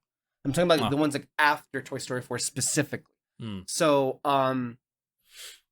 if I were to do it in real time, and I'm gonna count all the movies, at the bottom I would have Lightyear, then Inside Out 2, then Onward. Yeah. Then so I'm going from the bottom to the top. So Lightyear, Inside Out 2, Onward, Elemental. So now there's a different restructuring of it. Elemental, then Soul. Soul is a movie I watched and I liked, but I didn't quite vibe with. I rewatched it recently and I liked it a lot more. So that's what's kind of like, and I like what it's going for. So that's why I think it's more resonant now than it was when it came out. So from the bottom, Lightyear, Inside Out 2, Onward, Elemental, Soul. Which then, if I'm not mistaken, leaves probably Elio, then Turning Red, and then Luca at the top. Is like how I would structure mine. I think Turning Red's the better movie, but Elio is like, I think, more resonant, specifically because it was like catering to me. So it's like, it's kind of like give or take, but like, I mean, still me she either way, right? So that's like where I would factor it in. But on the whole, I like this era of Pixar. I like the originality that we got. So much for that. So I'm gonna go for you, David. Like, how would you rank those movies? So we're talking about all their movies 2020 and after. Onward, Soul, Luca, Turning Red, Lightyear, Elemental, Inside Out 2, and Elio. If you, out of the top of your head, had to rank it, how would you? And I bet you it would be very different than mine, maybe even Alexis's too. Which, by the way, I think it's great. It's great that we have different rankings. Like, it would be boring if we all had the same, one at top or at bottom. No, yeah, it would be Lightyear at the bottom. What a nothing movie, right? Like that was just... Yeah, Lightyear, Soul, Elio. Do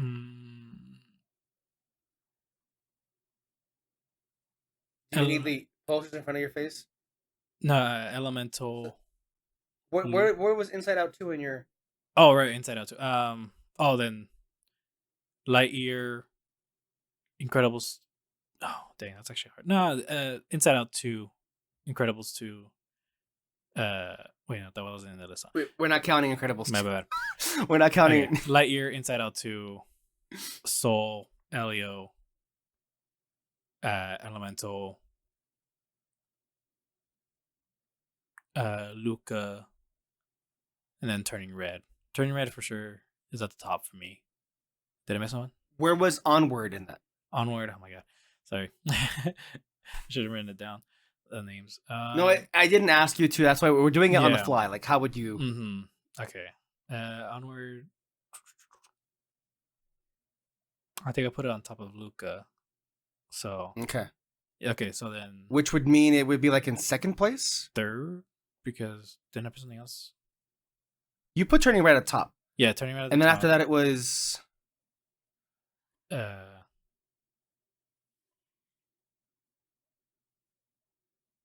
what was it? I mean, you want a pen and paper? I mean, it's okay. So at the bottom you put it was okay. Dead last was Lightyear. Lightyear. Then you put Inside Out 2, and then I think you put Soul. Yeah. And then after then it was Elio. Yeah. And then it was Elemental. Mm-hmm. And then on top of Elemental, I would think it would be Luca.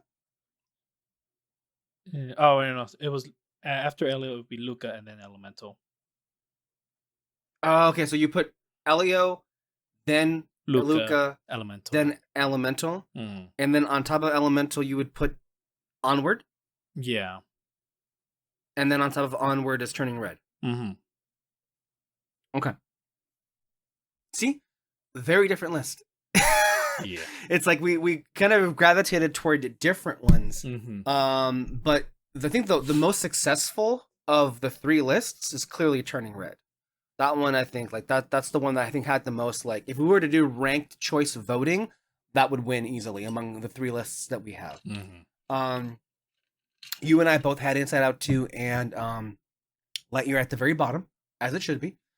But really interesting. I mean, I think it's really, Alexis clearly liked Elemental more than most of us. I liked Elio the most of us. I think Luca, it was hit or miss depending on where it was. You liked Onward, I think, more than I or Alexis did. That's interesting. Mm-hmm. And then I liked Soul more than you and Alexis did. Yeah. So, see, this is what I like when we have lists like this. And I don't need every movie to be great. And I gotta tell you, like, of all these movies, even the bad ones, there's only one movie in here that I think I would, like, refuse to ever watch again. And we all know which one it is. Mm-hmm. It's Lightyear. That's like the most nothing movie I ever made. Inside Out 2, to me, again, it's not that good, but it's not completely unwatchable. There are good scenes in there. But for the most part, it's like all these movies are like pretty good to great in a lot of moments. I will say, like, Elemental, it's not a movie that I come back and think about a lot, but I thought it was really good. Mm-hmm. I really liked Elemental and what it was going for, and the scenes and what it was inspired by. Like, I do think it got a little bit of a. I think, like with a lot of these other movies, it was just a victim of the time that it came out. That even though Elemental has a reputation of, like, being able to, like, be this sleeper hit throughout the summer because of word of mouth, Mm-hmm. I do think it deserved more, and it deserved more attention when it was in theaters. The same way Elio does, the same way that Luca, Turning Red, quite frankly, Soul should have been given theatrical release, but instead they were chose to be dumped onto Disney Plus. And the thing is, like, you also have to. Well, we haven't talked about Pixar. When we have been talking about Pixar, I should say, we haven't really talked too much about Walt Disney Animation, because for however, like, much people want to, like, I feel like people are a lot harder on Pixar than they are on Disney Animation. And look, yeah, Pixar had this, like, masterpiece era, great. Disney had several. Let's not we forget that too. And up until very recently, they have been having they had a really good run in the 2010s of movies. How are you feeling about them these days? Because I feel like it's been kind of radio silent. Yeah, pretty much. It's just, I feel like just their focus is just all the live action stuff. There's barely any focus on the animation. The last one they did was Wish. Then before that, all that I can remember or think of is Strange World. Oh yeah, Strange World. Yeah. The one that everybody keeps forgetting even exists. The most that Strange World ever accomplished was getting a teacher in Florida fired. Yeah, which very sad that happened, but yeah. So it was Wish, which was a complete bomb. Strange World, which was a complete bomb. Then before that was, I think if I'm not mistaken, no. Yes, it was 2021. There were 2 movies. There was Encanto and there was Raya and the Last Dragon. And then before, which would have been around 2019, was Frozen 2. And then in 2018, it was Ralph Breaks the Internet. I think Ralph Breaks the Internet was the first one where I was like, okay. Wasn't bad, but it wasn't. Yeah, there was like I don't think it. There's the good moments that I liked were really, really good for me. Just because, Yeah. in terms of like the both characters and all that, but you can't get away with that Disney princess scene. And Well, it also just felt like it wasn't bad. It was fun, but I'm like, did this really need to happen? yeah, it didn't need to happen. It was like, again, one of these situations where it was like, again, and at this point, like you're getting to a point like, well, it's getting worse because I think the overall point of like Pixar and Disney animation is that, look, and I mean specifically with sequels, I think there used to be better justifications because the movies would just be better, I think. Like with Monsters University, Cars 3, Finding Dory, Toy Story 4, I think they justify themselves for the most part better than a lot of these newer ones do. Like Ralph Breaks the Internet, Inside Out 2, and then the other ones, dear God, I can't even like imagine. But like, oh, and Moana 2. Oh my God, I forgot. We forgot that even existed. Like right now, what you and I were doing was recounting what was the last Disney animation movie, and we immediately jumped to Wish, and we just didn't even acknowledge Moana 2's existence. Did you watch it, by the way? You did, didn't you? I did, but it was in Spanish because I was in Tijuana. You don't really speak that language, David, do you? It's like, okay. But yeah, you did tell me once you watched it, and I think Alexis and I talked about it because I think she did see it. So, she did see it for sure. But it's also weird because like, does that count when it was supposed to be a 6-part series, and then also it wasn't produced by Walt Disney Animation? Like they outsourced the animation out of the house overseas so they could like save $1 or $2 on it. So it's like, do we count that? Yeah, so it's like, and then here's the next one. Zootopia 2. How do we feel about that? Because quite frankly, I don't feel great. I just think there's been too many of these sequels that have just like been a waste of time. No, What yeah, were your that's thoughts? the thing. There's too many of them that's been a waste of time. Now, Zootopia, though, is a movie that I can see a sequel being made. I mean, it's a bunny detective teaming up with a fox. Like, you can go all over. So is there a chance it can be good? Is there a chance? Because honestly, if we have to have them, I would rather they be good. No, yeah. Because I would like to have them too, and watch them. Yeah. I would rather have that than it be bad or mediocre and like have all these people like slobber over it. I want to be part of the fan fest too. And I think it would help if you actually delivered a good movie. Oh yeah, that's like I said, Inside Out 2, there is potential for a sequel for it. Just make another detective or mystery, and so I don't know how you can develop the characters, but that just means that there's more surprises to be had on that one. Moana 2, you gotta have to look up the mythology of that culture and see if you can.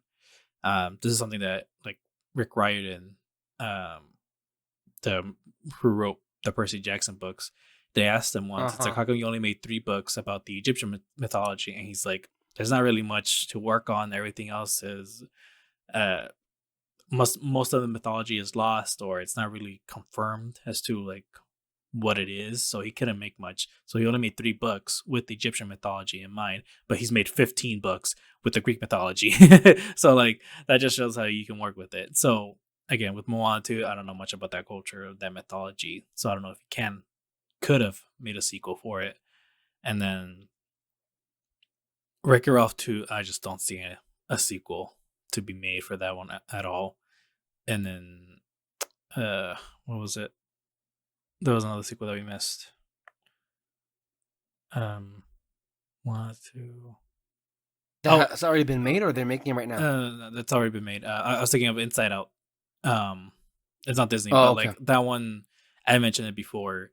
There is potential for a sequel, but me personally, I would have liked it if they went with a different character. Like, don't make Riley the main character. We could have gone into the emotions of someone else, see how what they're going through. You could have had Riley like as a side character, and maybe with what happened to her in the first movie, she could have, helped out this new character, but don't go into her emotions until the very end to be like, oh, hey, we worked it out, but like we helped her work it out, huh? Like that would have been a fun thing to do. And then you just could have kept going and going with that franchise. Like, Inside Out 3, you have this new character now. Inside Out 7, Riley's an adult, and now you get now we're back to her perspective or something like that, but it's her now having to deal with their child or something like that. I don't know. There's a whole bunch you can do, but it's very funny to me how it's like Disney is gonna go ahead and continue with Incredibles 3, which you probably should just do Inside Out 3. Yeah, like considering the money that it made. Like Strike with the Iron is hot. I mean, I would not want it to be made at all, but that's what's gonna happen eventually.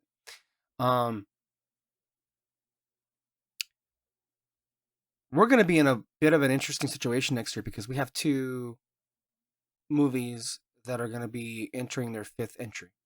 Shrek 5, which I think we're much more open to because it's been a very long time. And I think there's room for the story to continue with Shrek. Then there's also Toy Story 5.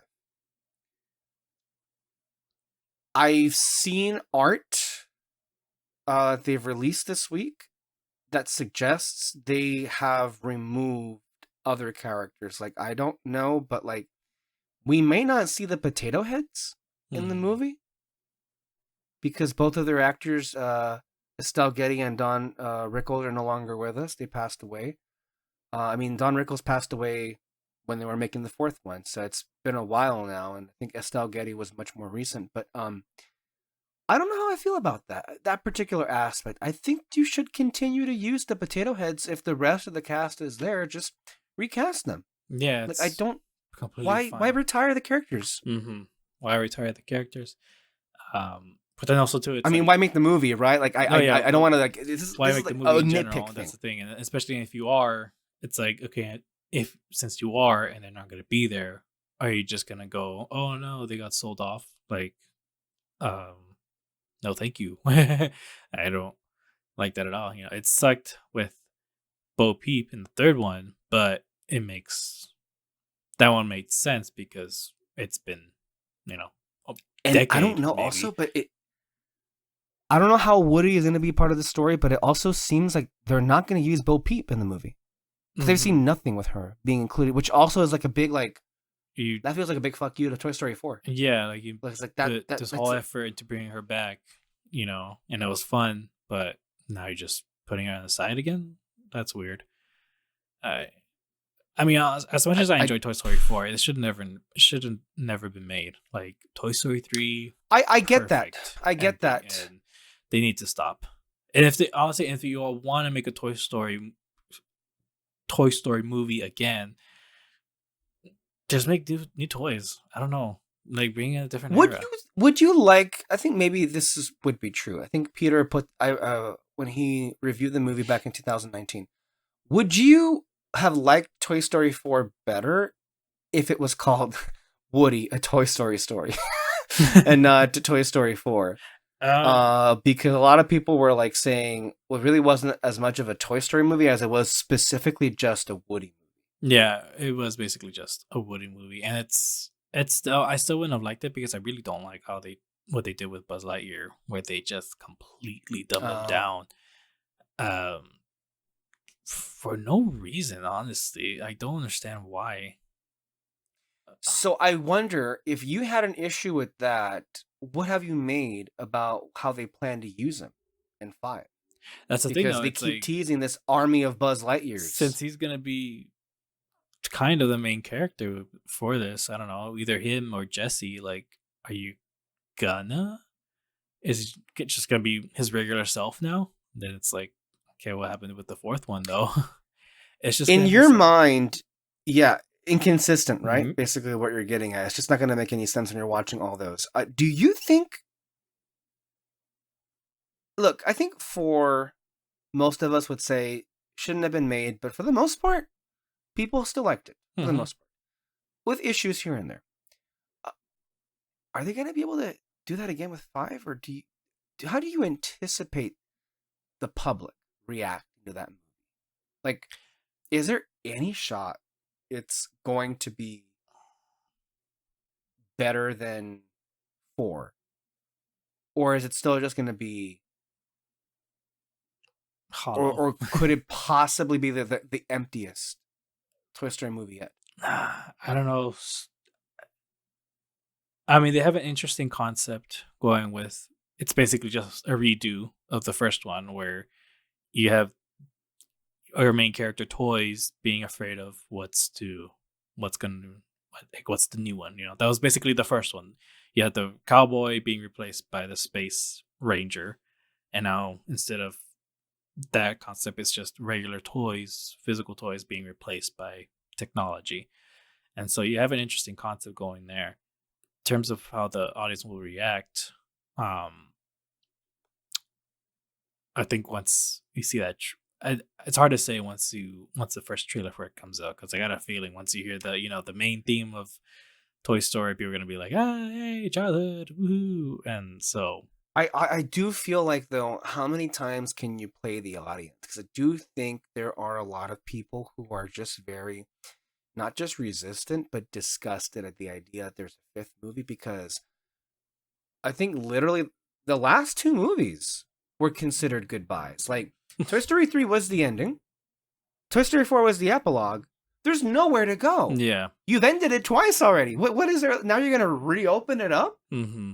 Like, I don't know how that's going to go, honestly. And so when that happens, it's going to be quite curious. I suspect people are going to be very critical of it, and I think rightfully so in a lot of areas. But I'm going to pull this back to how we began this. It still boggles my mind. How are people not having a single fucking problem with Inside Out 2? Mm-hmm. Like a whole year later, and I'm like, oh, okay, whatever.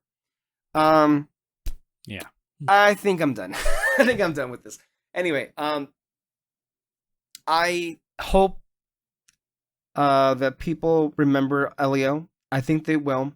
I think we're not going to know ultimately what it means to people who watch it until years later, but I do feel confident in that people are going to look back on this quite fondly, especially as right now it very much does not seem to be the case. And I'm just very sad that families are not prioritizing this movie at all. Anyway, that's where we're going to stop right here. The next time we come and do one of these shows, we're going to see a movie. Mm-hmm. And it's going to be interesting. I'm nervous. I'm excited. I'm ready for it. Thank you all so much for watching. And we will see you guys next time. Bye-bye. Bye.